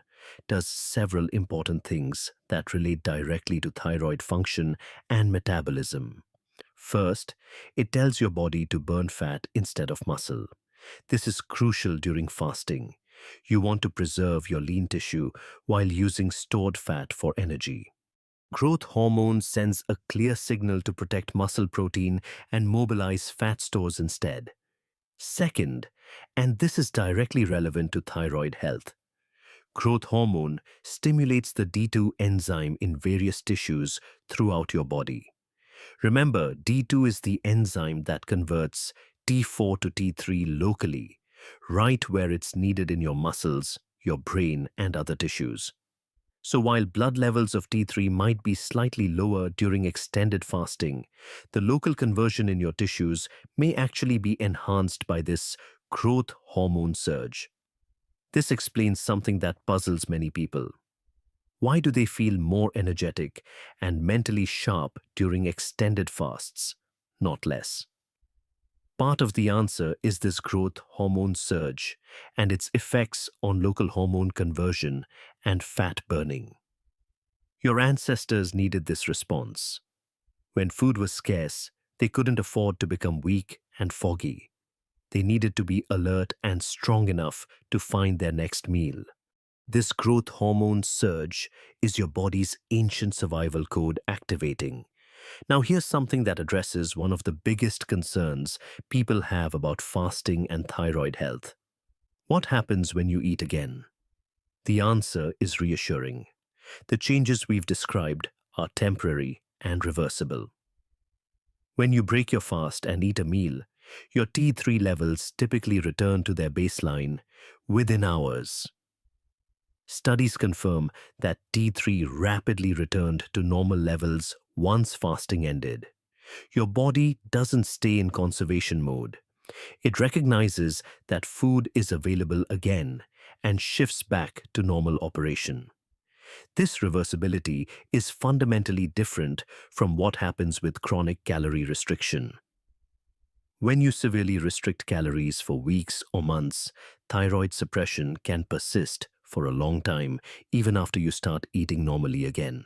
Your body essentially learns to expect scarcity and maintains a slower metabolism as a protective measure. This is why yo-yo dieting is so damaging to metabolism. With intermittent fasting, you're not creating lasting suppression. You're creating a temporary adaptation that reverses completely and quickly as soon as you eat. Your body maintains its metabolic flexibility. It can adapt to periods without food and then return to full normal function when food is available again. This flexibility is actually a sign of good metabolic health. Research from recent years has shown something even more interesting. Over the long term, intermittent fasting may actually improve what scientists call thyroid hormone sensitivity. A study published in 2025 found that 8 weeks of intermittent fasting improved thyroid hormone sensitivity in patients with fatty liver disease. And this improvement was associated with better insulin sensitivity independent of weight loss. In other words, fasting might help your body respond better to the thyroid hormones it already has. I want to ask you something. Have you tried intermittent fasting? Did you feel more energized or more tired? Drop your answer in the comments. Your experience might reveal something about your own insulin sensitivity and metabolic health. I'm genuinely curious to hear what you've noticed. Now let's talk about who should be careful with intermittent fasting. This approach isn't right for everyone, and that's okay. If you're currently taking thyroid medication, you should talk to your doctor before starting intermittent fasting. Research on Ramadan fasting, where people fast from dawn to sunset, showed that some patients needed higher doses of levothyroxine during the fasting period. Your medication timing and dosage might need adjustment. Pregnant or breastfeeding women should not practice intermittent fasting. Your body has increased nutritional demands during these times, and fasting could compromise both your health and your baby's development. If you have a history of eating disorders, intermittent fasting might not be appropriate. The restriction involved could trigger unhealthy patterns. People with adrenal issues or chronic fatigue syndrome should be cautious. Fasting is a form of stress on the body. When combined with already stressed adrenal glands, it could make things worse rather than better. There are also warning signs you should watch for. If you experience severe fatigue that doesn't improve after the first few days of adjustment, that's a red flag. Some tiredness at the beginning is normal. Persistent exhaustion is not. Unusual hair loss, extreme cold intolerance, heart palpitations or feeling consistently worse instead of better after 2 to 3 weeks are all signs that something isn't working for you. The most important rule is this: listen to your body. If fasting makes you feel terrible, stop. Your body is telling you something. Intermittent fasting is a tool, not a requirement. It works wonderfully for some people and not at all for others. There's no shame in discovering it's not right for you. Beyond fasting, there are practical ways to support your thyroid health through nutrition, sleep, and stress management. Let's start with nutrition. Your thyroid needs specific nutrients to function properly. Selenium is essential for the enzymes that convert T4 to T3. Without adequate selenium, conversion suffers. Good sources include Brazil, nuts, fish, eggs, and sunflower seeds. Just 2 or 3 Brazil nuts per day can provide all the selenium most people need. Iodine is the raw material your thyroid uses to make hormones. Good sources include seaweed, seafood, dairy products, and iodized salt. Most people in developed countries get enough iodine, but it's worth being aware of. Zinc also supports hormone conversion and helps your cells respond to thyroid hormones. You can find zinc in beef oysters, pumpkin seeds, and chickpeas. When you practice intermittent fasting, make sure you're eating enough during your eating window. The goal is to change when you eat, not to dramatically reduce how much you eat. Combining fasting with severe calorie restriction is a recipe for thyroid problems. Sleep matters more than most people realize. Your thyroid hormones follow a circadian rhythm. They rise and fall throughout the day in a predictable pattern. Chronic sleep deprivation disrupts this rhythm and increases cortisol, your stress hormone. High cortisol shifts the balance toward reverse T3, the inactive form of thyroid hormone. This means less active T3 available for your cells, even if your thyroid gland is working fine.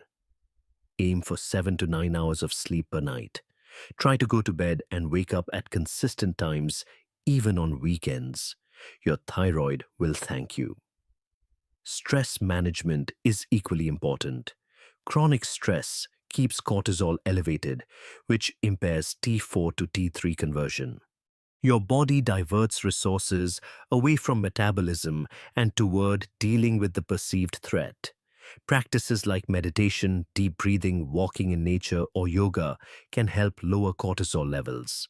Intermittent fasting itself can be a form of good stress, what scientists call hormesis, a small challenge that makes your body stronger. But if you're already overwhelmed with stress from work relationships or life circumstances, adding fasting on top might be too much.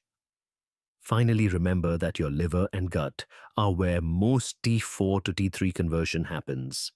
Supporting these organs supports your thyroid. Limit excessive alcohol. Eat plenty of vegetables. Include fermented foods for gut health and get adequate fiber. So what's the bottom line? Intermittent fasting doesn't destroy your thyroid. The temporary decrease in T3 that occurs during fasting is an adaptation, not damage.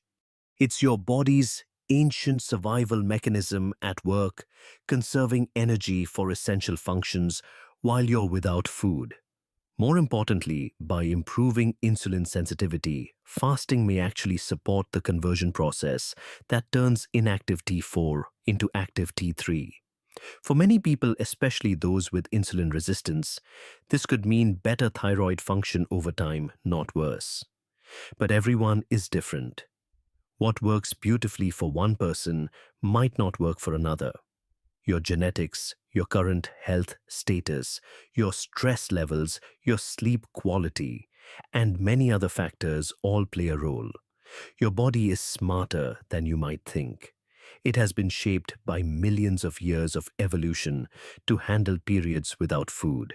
Intermittent fasting isn't fighting against your thyroid. When done correctly, it might be giving your body the conditions it needs to optimize hormone conversion. The key is to pay attention. Notice how you feel. Track your energy levels. If you have thyroid concerns, work with your doctor and monitor your labs. Let the data and your own experience guide you. Some doctors say you should never fast if you have thyroid issues. Others point to research showing fasting can improve the insulin resistance that suppresses thyroid conversion in the first place. Where do you stand? I want to hear your thoughts in the comments below. If you know someone who's been worried about trying intermittent fasting because of their thyroid, share this video with them. The science might change their perspective. And in the next video, we'll explore what happens to your brain when you fast and why so many people report thinking more clearly when they haven't eaten. The neuroscience behind it is fascinating. Make sure you're subscribed so you don't miss it. Thanks for watching, and I'll see you in the next one. You're fasting. Hours have passed since your last meal. Your stomach is quiet, your body is working, and you reach for something to drink. But here's the question that stops. Many people will that drink support everything your body is doing right now? Or will it quietly undo all your progress? This is a question that confuses a lot of people. And honestly, there's so much conflicting information out there. Some people say coffee breaks your fast. Others say it's perfectly fine. Some drink diet soda because it has 0 calories. But is that really safe during a fast? Not all drinks are created equal when it comes to fasting. Some actually help your body burn more fat and clean out damaged cells faster. Others, even ones marketed as zero calorie, can stop these benefits in their tracks without you even realizing it. Today we're going through exactly what you can and cannot drink during fasting. But more importantly, we're going to explain the science behind each one. By the end of this video, you won't just know what to drink. You'll understand why it matters so you can make smart decisions on your own. Before we dive in, a quick note: this is educational content, not medical advice.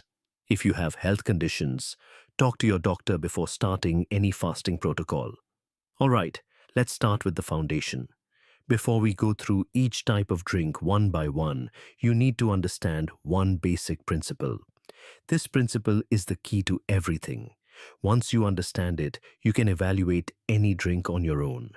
When you fast, the most important thing happening inside your body is that your insulin levels drop. Insulin is a hormone. Your pancreas releases it every time you eat, especially when you eat carbohydrates and protein. Here's how it works in simple terms. When insulin is high, your body is in storage mode. The energy from your food gets pushed into your cells. Fat stays locked in place in your fat tissue. Your body is busy processing and storing the food you just ate. It's not burning anything, it's saving. But when insulin drops low, and this happens when you stop eating for several hours, everything changes. Your body switches from storage mode to burning mode. It starts using stored energy. It begins pulling fat out of your fat cells and burning it for fuel. And it starts a process where your cells clean out damaged and broken parts, recycling them into useful components. This cellular cleanup is one of the most powerful benefits of fasting. So this is why fasting works. Low insulin equals fat burning plus cellular cleanup. These two things happen together when insulin stays low for extended periods. This is the metabolic state you're trying to achieve and maintain. Now here's the key insight that will guide everything else in this video. When we evaluate any drink, the most important question is simple. Does it raise insulin?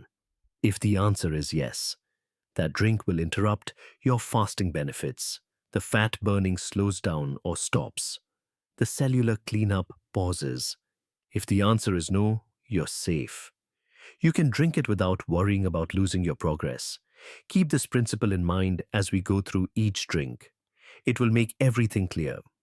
Let's start with the safest options first. Water is the most obvious and safest choice. No calories, no protein, no carbohydrates. Water does not affect insulin at all. You can drink as much water as you want during your fast. This one is completely straightforward. But there's something important you need to know about water and fasting. Something that explains why many people feel terrible during their first few fasts.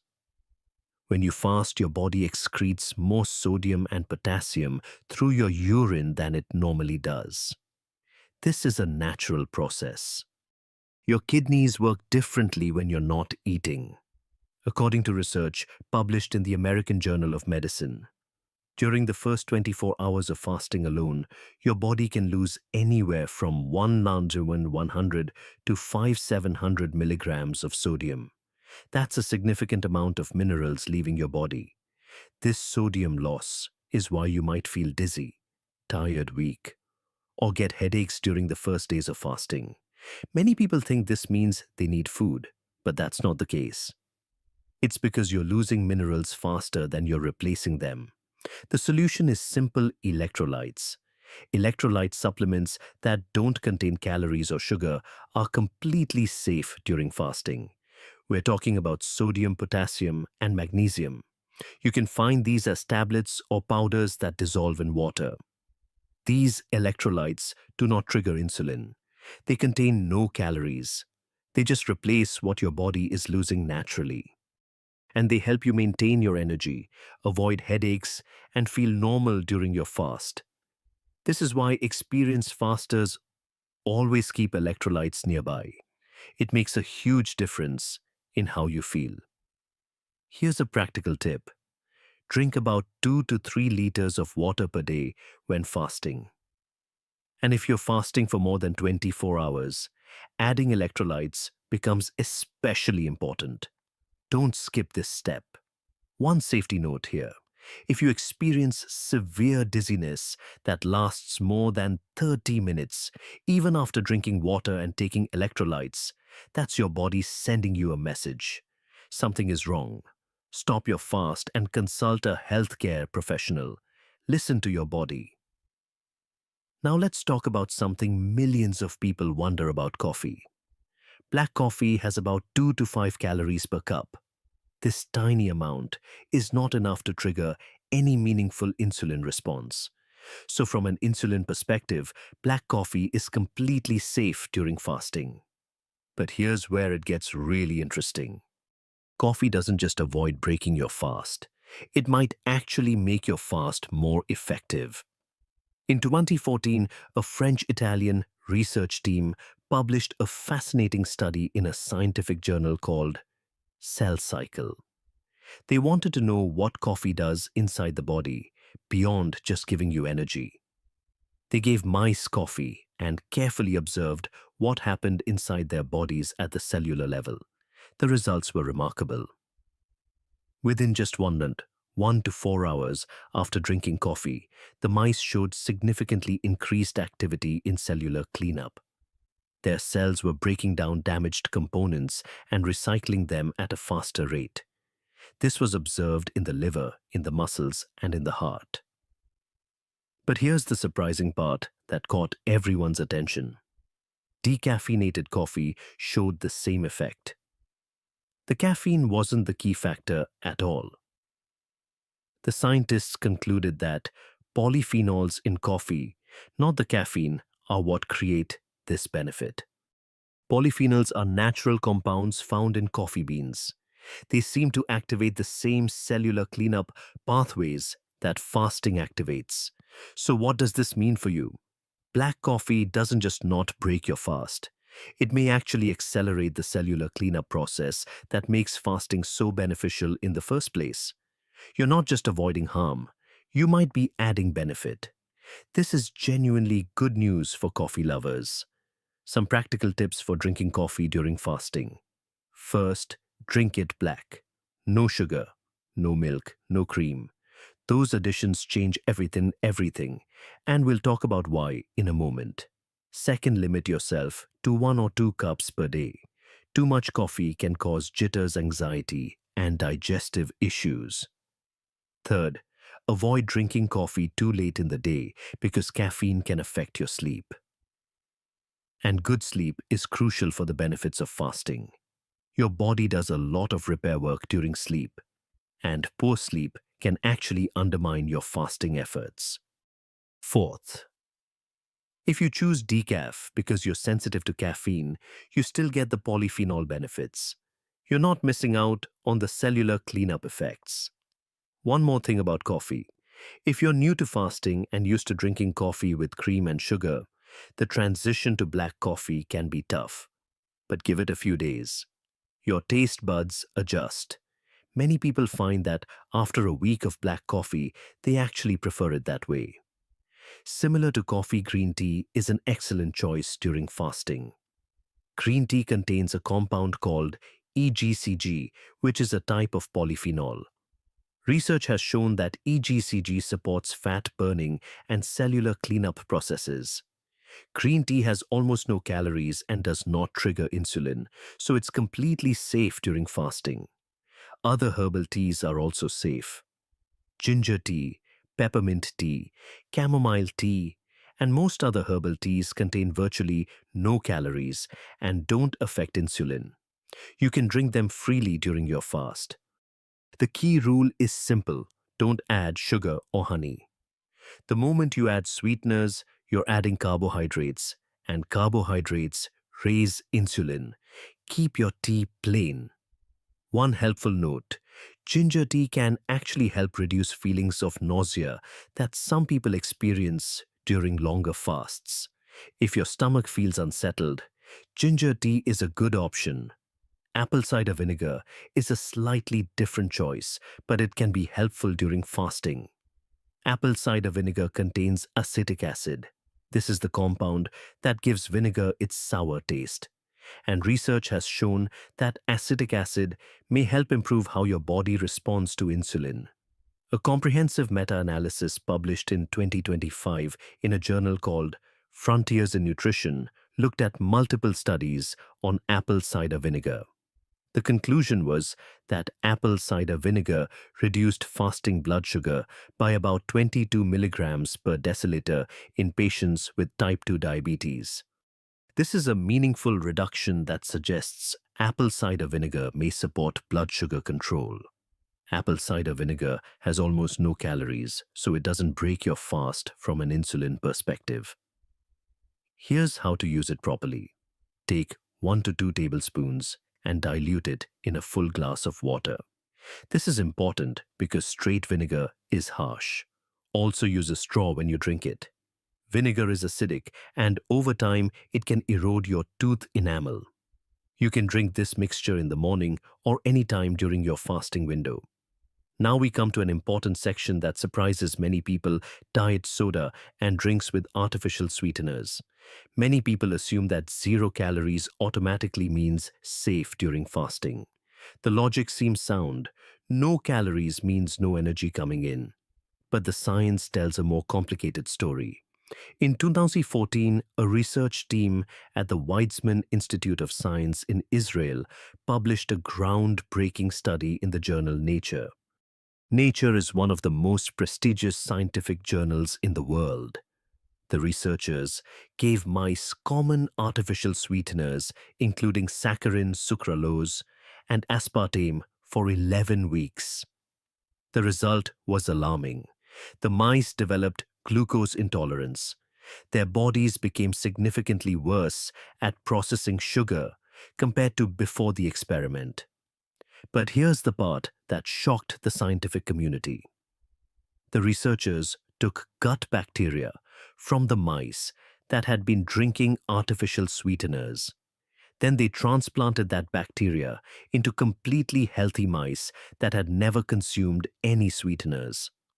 The result: the healthy mice also started developing blood sugar problems, just from receiving the gut bacteria from sweetener-consuming mice. This proved that artificial sweeteners were changing the composition of gut bacteria in a harmful way, and those changes in gut bacteria were causing the metabolic problems. The researchers went further.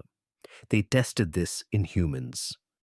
They had 7 healthy people consume saccharin for just 6 days. The result: 4 out of 7 people developed measurable disturbances in their blood sugar regulation. So what does this mean for fasting? Artificial sweeteners may not contain calories, but they affect your body in other ways. They can disrupt your gut bacteria. They can influence how your body processes sugar over time. These effects happen even when you're not eating sugar. The bottom line is clear. It's best to avoid diet soda and drinks with artificial sweeteners during fasting. 0 calories does not mean 0 impact. Your body is more complex than a simple calorie equation. Some researchers also believe that the sweet taste of artificial sweeteners triggers a response from your body. Your taste buds detect something sweet, and your body starts preparing for incoming calories. It releases certain signals. It gets ready to process food. But that food never arrives. This mismatch between expectation and reality may create confusion in your body's signaling systems over time.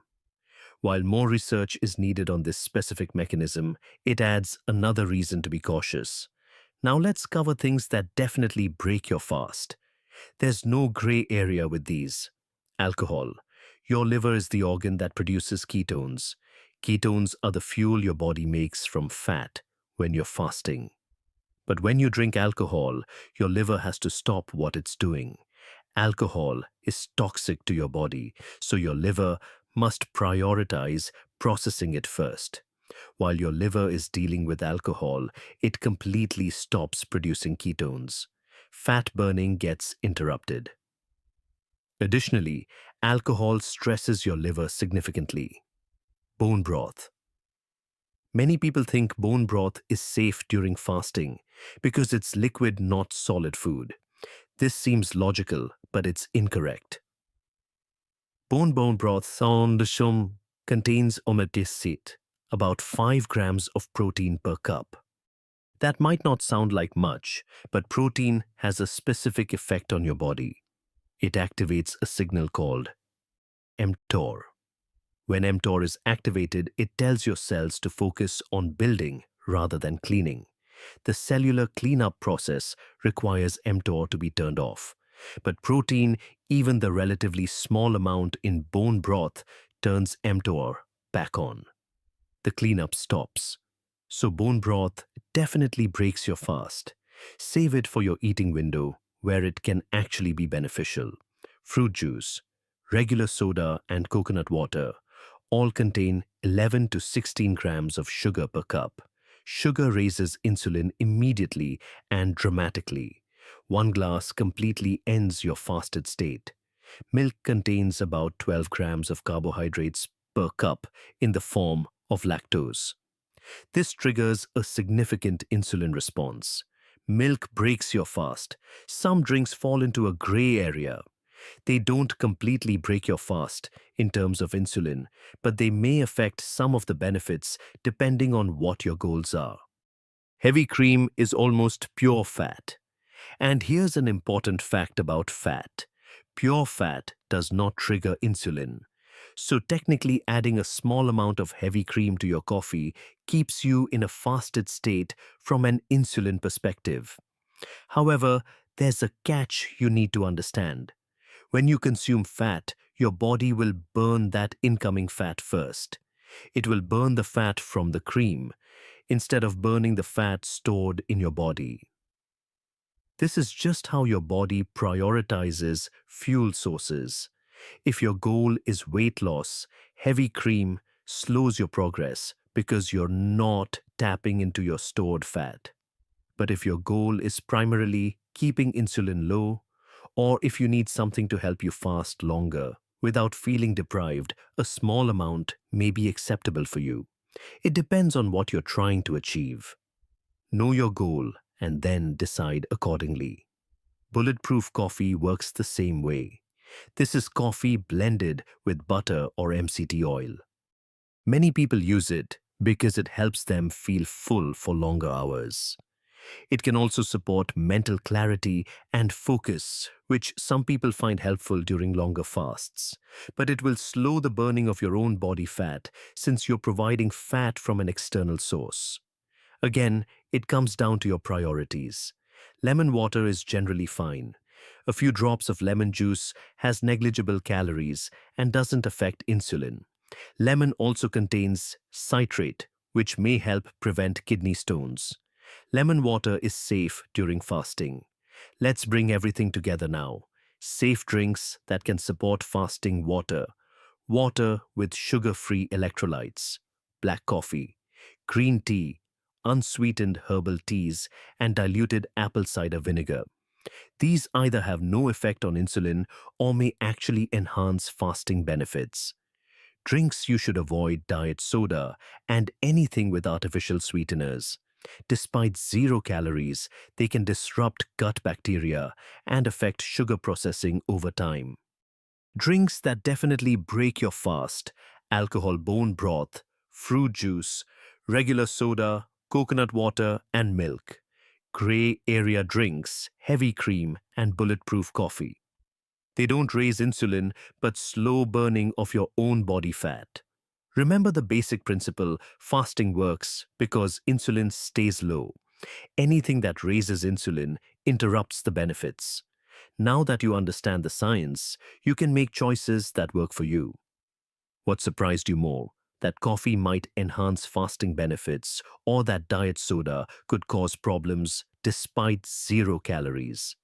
Let me know in the comments. And here's a debate. Some people swear bulletproof coffee is their fasting secret. Others say any calories stop the benefits. Now that you understand the science, what do you think? Share your thoughts below. One final note: fasting isn't right for everyone. If you're pregnant, breastfeeding, have eating disorder, history, or serious health conditions, please consult a doctor before fasting. Your health comes first. If this video helped you, subscribe so you don't miss the next videos exploring the science behind how your body works. What's your go-to drink during fasting? Drop it in the comments below. Imagine not eating or drinking anything for an entire day. No food, no water, no coffee, not even a sip. Sounds dangerous, right? Yet over 1.8 billion Muslims practice this every year during Ramadan. Jewish communities observe it during Yom Kippur. And now biohackers and health enthusiasts around the world are experimenting with it, claiming it supercharges fat loss, deepens cellular repair, and unlocks benefits that regular fasting simply cannot achieve. But what actually happens when you deprive your body of both food and water? Social media is filled with claims that dry fasting burns fat 3 times faster than regular fasting, triggers deeper cellular repair, and produces a kind of internal purification that water fasting simply cannot match. Is dry fasting a powerful healing tool or a dangerous trend that could land you in the hospital? Today, we are going deep into the science. No hype, no fear-mongering. Just the facts about what dry fasting does to your body, what the research actually shows, and most importantly, who should never attempt this. This is educational content, not medical advice. Always consult your healthcare provider before trying any fasting protocol. Let's start with the basics. Dry fasting means completely abstaining from both food and all liquids, including water. This is fundamentally different from water fasting, where you stop eating but continue drinking water. It is also different from intermittent fasting, where you have designated eating windows but can still drink throughout the day. With dry fasting, nothing goes into your body. Not a single drop. This practice is not new. It has existed for thousands of years across multiple cultures and religions. During Ramadan, Muslims fast from dawn to sunset for 30 consecutive days, abstaining from both food and water during daylight hours. The Baha'i faith practices 19 days of sunrise to sunset fasting. Yom Kippur involves approximately 25 hours of complete abstinence. These traditions have been followed by billions of people across generations. The fact that these cultures have survived and thrived while practicing dry fasting tells us something important. The human body has mechanisms to handle short periods without water. But understanding these mechanisms is crucial before anyone considers trying this. So what happens in the first few hours when you stop consuming food and water?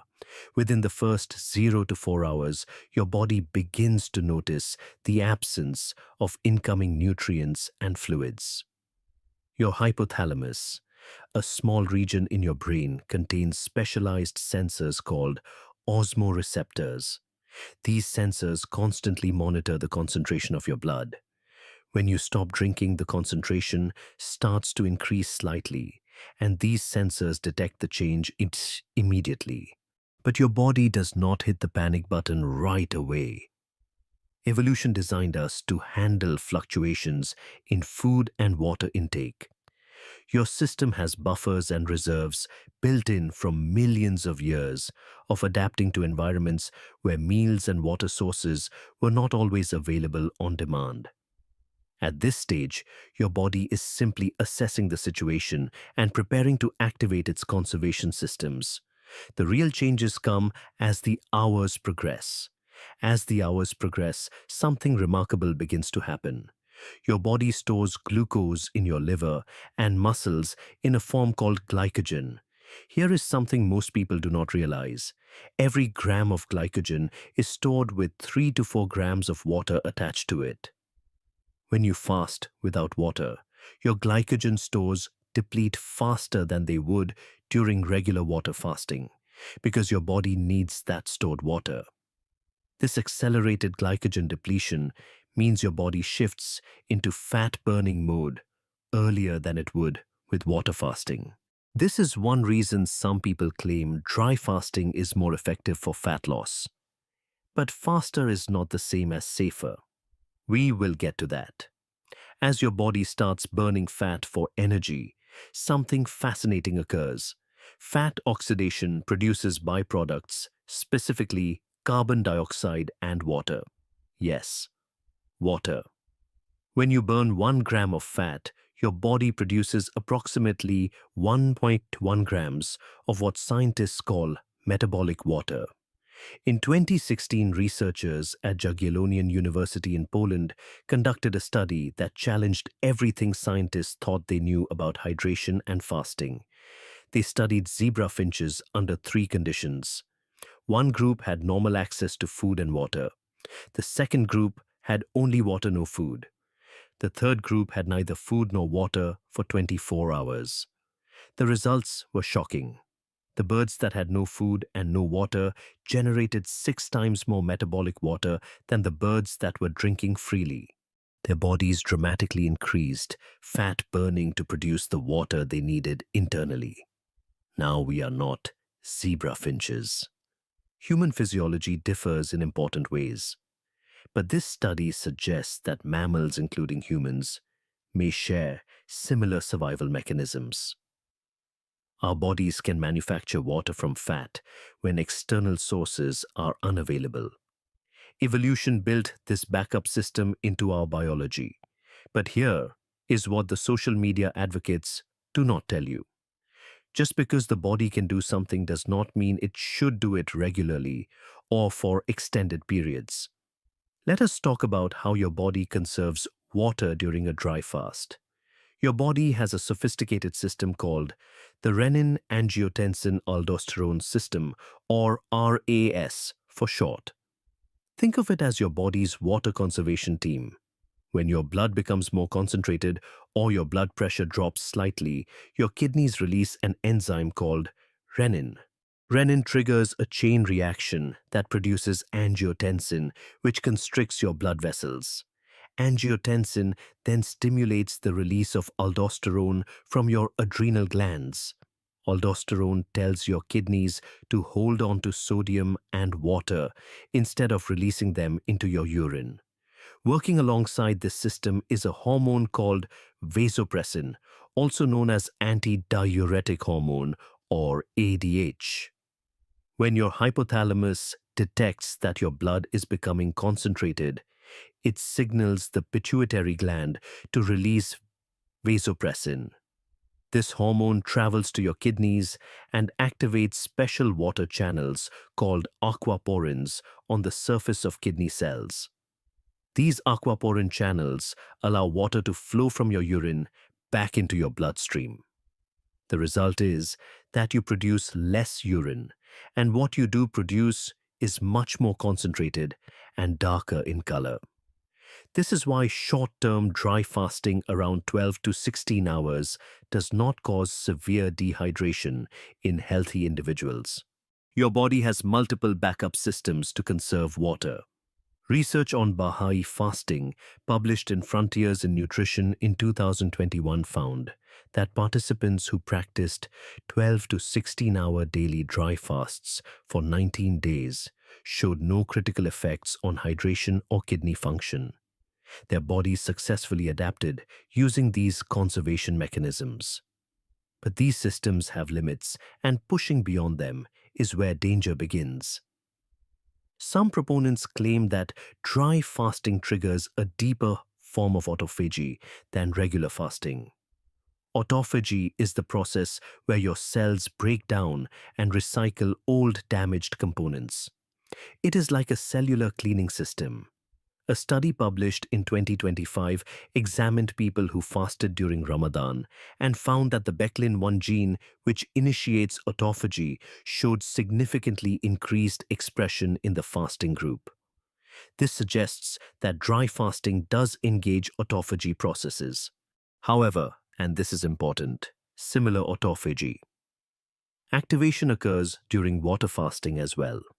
There is currently no definitive evidence that dry fasting produces superior autophagy compared to water fasting. The research simply shows that both can trigger cellular cleanup. Now let us examine what the science actually says about the health claims. You have probably heard that dry fasting detoxifies the body. Here is the reality. Detox is a marketing term, not a medical one. Your body has a real detoxification system. Your liver converts harmful substances into less harmful ones. Your kidneys filter your blood and remove waste through urine. Your lungs expel carbon dioxide. Your skin eliminates some substances through sweat. Here is the problem. Your kidneys need water to function properly. They need fluid to flush out waste products. During dry fasting, kidney function can actually decrease because there is less fluid available for filtration. So the claim that dry fasting enhances detoxification is not supported by physiology. In fact, it may temporarily reduce your body's ability to eliminate waste. What about the immune system? Does dry fasting boost or suppress immunity? In 2022 and 2023, researchers at Baylor College of Medicine conducted one of the most detailed studies on human dry fasting. They analyzed the protein profiles of immune cells in people practicing dawn to dusk dry fasting for 30 days. The results were promising. They found protein changes associated with anti-atherosclerotic effects, meaning protection against artery hardening. They also found anti-inflammatory and anti-tumor protein signatures, most notably apolipoprotein B, which is actually a better predictor of heart disease than LDL cholesterol, decreased significantly during the fasting period and remained lower even 1 week after fasting ended. Another study from Mount Sinai School of Medicine in 2019 discovered a fascinating mechanism. During fasting, immune cells called monocytes enter a kind of sleep mode. These sleeping monocytes produce less inflammation than active ones. This may explain why fasting is associated with reduced chronic inflammatory conditions. And in 2024, researchers at Cambridge University found that fasting increases levels of arachidonic acid in the blood. Surprisingly, this arachidonic acid inhibits something called the NLRP3 inflammasome, which is essentially an inflammation-triggering machine inside your cells. When you eat again, arachidonic acid levels drop immediately, and inflammation can resume. These findings are genuinely exciting. But notice something important. The Baylor study examined intermittent dry fasting, 12 to 16 hours per day, not extended dry fasting. The participants were otherwise healthy. And similar benefits have also been observed with regular water fasting and time-restricted eating. Let me ask you something. At this point, what has surprised you more? The fact that your body can actually manufacture its own water from fat, or the serious risks that many people are not aware of? Drop water or risks in the comments. I'm curious what stands out most. Because now we need to talk about the dangers, and they are real. Your kidneys are the organs under the most stress during dry fasting. They need fluid to filter your blood and remove waste products. When you deprive them of water for extended periods, your blood becomes thicker and more concentrated. Your kidneys have to work harder with less resources. One endocrinologist reported that a patient who practiced dry fasting regularly developed kidney stones that led to a severe infection. This is not an isolated case. Dehydration is the primary risk factor for kidney stone formation, and dry fasting is intentional dehydration. Heat stroke is another serious risk. Your body regulates temperature primarily through sweating, which requires water. If you dry fast in a hot environment or while exercising, your body cannot cool itself properly. Heat stroke can be life-threatening. Then there are electrolyte imbalances. Your body depends on electrolytes like sodium, potassium, and magnesium for critical functions. Sodium helps regulate fluid balance and nerve transmission. Potassium is essential for heart rhythm and muscle contraction. Magnesium is involved in over 300 enzyme reactions throughout your body. During dry fasting, aldosterone increases to conserve sodium, but this comes at the cost of increased potassium loss. Meanwhile, you are not consuming any electrolytes to replace what you lose. This can lead to irregular heartbeat, muscle weakness, cramping, and in severe cases, heart failure. Women need to be especially careful. Research shows that fasting can significantly increase cortisol, the stress hormone, and this effect tends to be more pronounced in women. Studies have found that cortisol levels begin rising within 12 hours of fasting and remain elevated throughout the fasting period. For women, this elevated cortisol interferes with progesterone, a hormone crucial for menstrual cycle regulation. This can lead to irregular periods, increased anxiety, mood swings, and broader hormonal imbalances that can persist even after the fast ends. If you are a woman considering any form of dry fasting, avoid it during the week before your period when progesterone levels need to remain stable. Some researchers suggest that women may benefit more from shorter fasting windows and should be particularly cautious about any fasting protocol that significantly elevates stress hormones. There is also a hidden danger that occurs not during the fast, but after it. Refeeding syndrome happens when you eat too much too quickly after an extended fast. When food suddenly returns to your system, insulin spikes. This spike causes electrolytes, particularly phosphorus, potassium, and magnesium, to rush into your cells too rapidly. The resulting imbalance can cause weakness, fatigue, and heart problems. In extreme cases, it can be fatal. This is why breaking any extended fast must be done slowly with small portions of easily digestible foods. Now, here are the warning signs that mean you should stop immediately. If you experience heart palpitations or irregular heartbeat, stop. If you have severe dizziness that does not improve with rest, stop. If you become confused or have difficulty thinking clearly, stop. If you feel chest pain or pressure, stop immediately. If you faint or nearly faint, stop. If you have not urinated in more than 8 hours, stop. The rule is simple. If any of these symptoms persist for more than 30 minutes, end your fast. Immediately drink water slowly and seek medical attention if symptoms do not improve.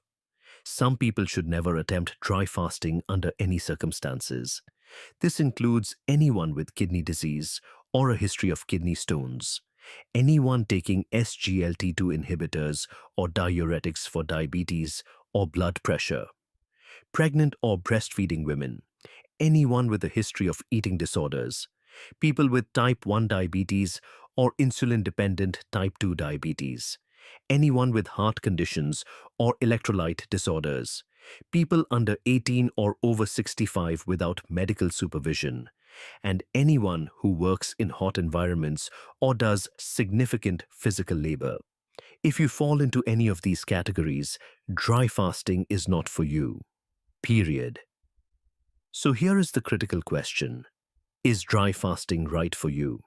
We need to distinguish between scientific curiosity and practical application. Scientists study dry fasting to understand biological mechanisms. The zebra finch study is fascinating science. The Ramadan research provides valuable data. But scientific interest does not equal a recommendation for practice. The gap between interesting research findings and safe for general use is enormous. Supervised dry fasting might be considered in extremely rare cases. This would only be under strict medical supervision in a clinical environment where kidney function, electrolytes, heart rhythm, and blood pressure can be continuously monitored. Even then, it would only be appropriate for healthy individuals without underlying conditions and only for short periods, typically no more than 12 to 16 hours for beginners. The good news is that you can achieve most of the purported benefits of dry fasting through safer alternatives. Water fasting provides the same autophagy and insulin benefits but is dramatically safer because your kidneys remain hydrated and functional throughout. Time-restricted eating, like the 16-8 method, where you eat within an 8-hour window and fast for 16 hours, delivers similar metabolic benefits with minimal risk. Studies show improvements in insulin sensitivity, inflammation markers, and body composition. And you can drink water the entire time. Intermittent fasting with water allowed gives you access to benefits like improved autophagy, reduced inflammation, and better metabolic flexibility without any dehydration risk. The message is clear. You can achieve nearly all the health benefits that dry fasting claims to offer without putting your kidneys and heart at risk. Dry fasting is not magic. It is biology under stress. Your body has remarkable adaptation mechanisms that evolved over millions of years to help our ancestors survive periods of food and water scarcity. These mechanisms are genuinely impressive. But just because your body can handle extreme conditions does not mean you should routinely subject it to them. The science is fascinating. The body's ability to manufacture water from fat is extraordinary. The hormonal cascades that conserve fluid are elegant. The potential effects on inflammation and cellular repair are promising. But the risks are equally real. Kidney damage, electrolyte imbalances, cardiac complications, and hormonal disruptions are not theoretical concerns. They are documented consequences of pushing the body beyond safe limits. If you are curious about fasting for health reasons, start with methods that do not compromise your hydration. Water fasting and time-restricted eating offer substantial benefits with a fraction of the risk. Your body is remarkably intelligent. It knows how to heal, adapt, and optimize itself. But wisdom lies in working with your biology, not against it. The fascinating thing about human physiology is that we do not need to push ourselves to dangerous extremes to access our body's healing capabilities. The same cellular repair mechanisms, the same metabolic improvements, the same inflammatory benefits can often be achieved through gentler approaches that do not put critical organs under unnecessary stress. What is your take on dry fasting? Do you think the potential benefits justify the risks, or are there safer paths to the same health goals? I want to hear your perspective in the comments. And if you know someone who is considering dry fasting after seeing it promoted on social media, share this video with them. They deserve the complete picture before making a decision that could affect their health. If you want more science-backed explorations of what actually happens in your body, subscribe and turn on notifications. We go deep on the biology so you can make informed decisions about your own health. And if you are interested in fasting methods that deliver real benefits without the dehydration risks, check out our video on water fasting right here. The science there might surprise you too. Thank you for watching, and remember, the goal is not to push your body to extremes. The goal is to understand it deeply enough to take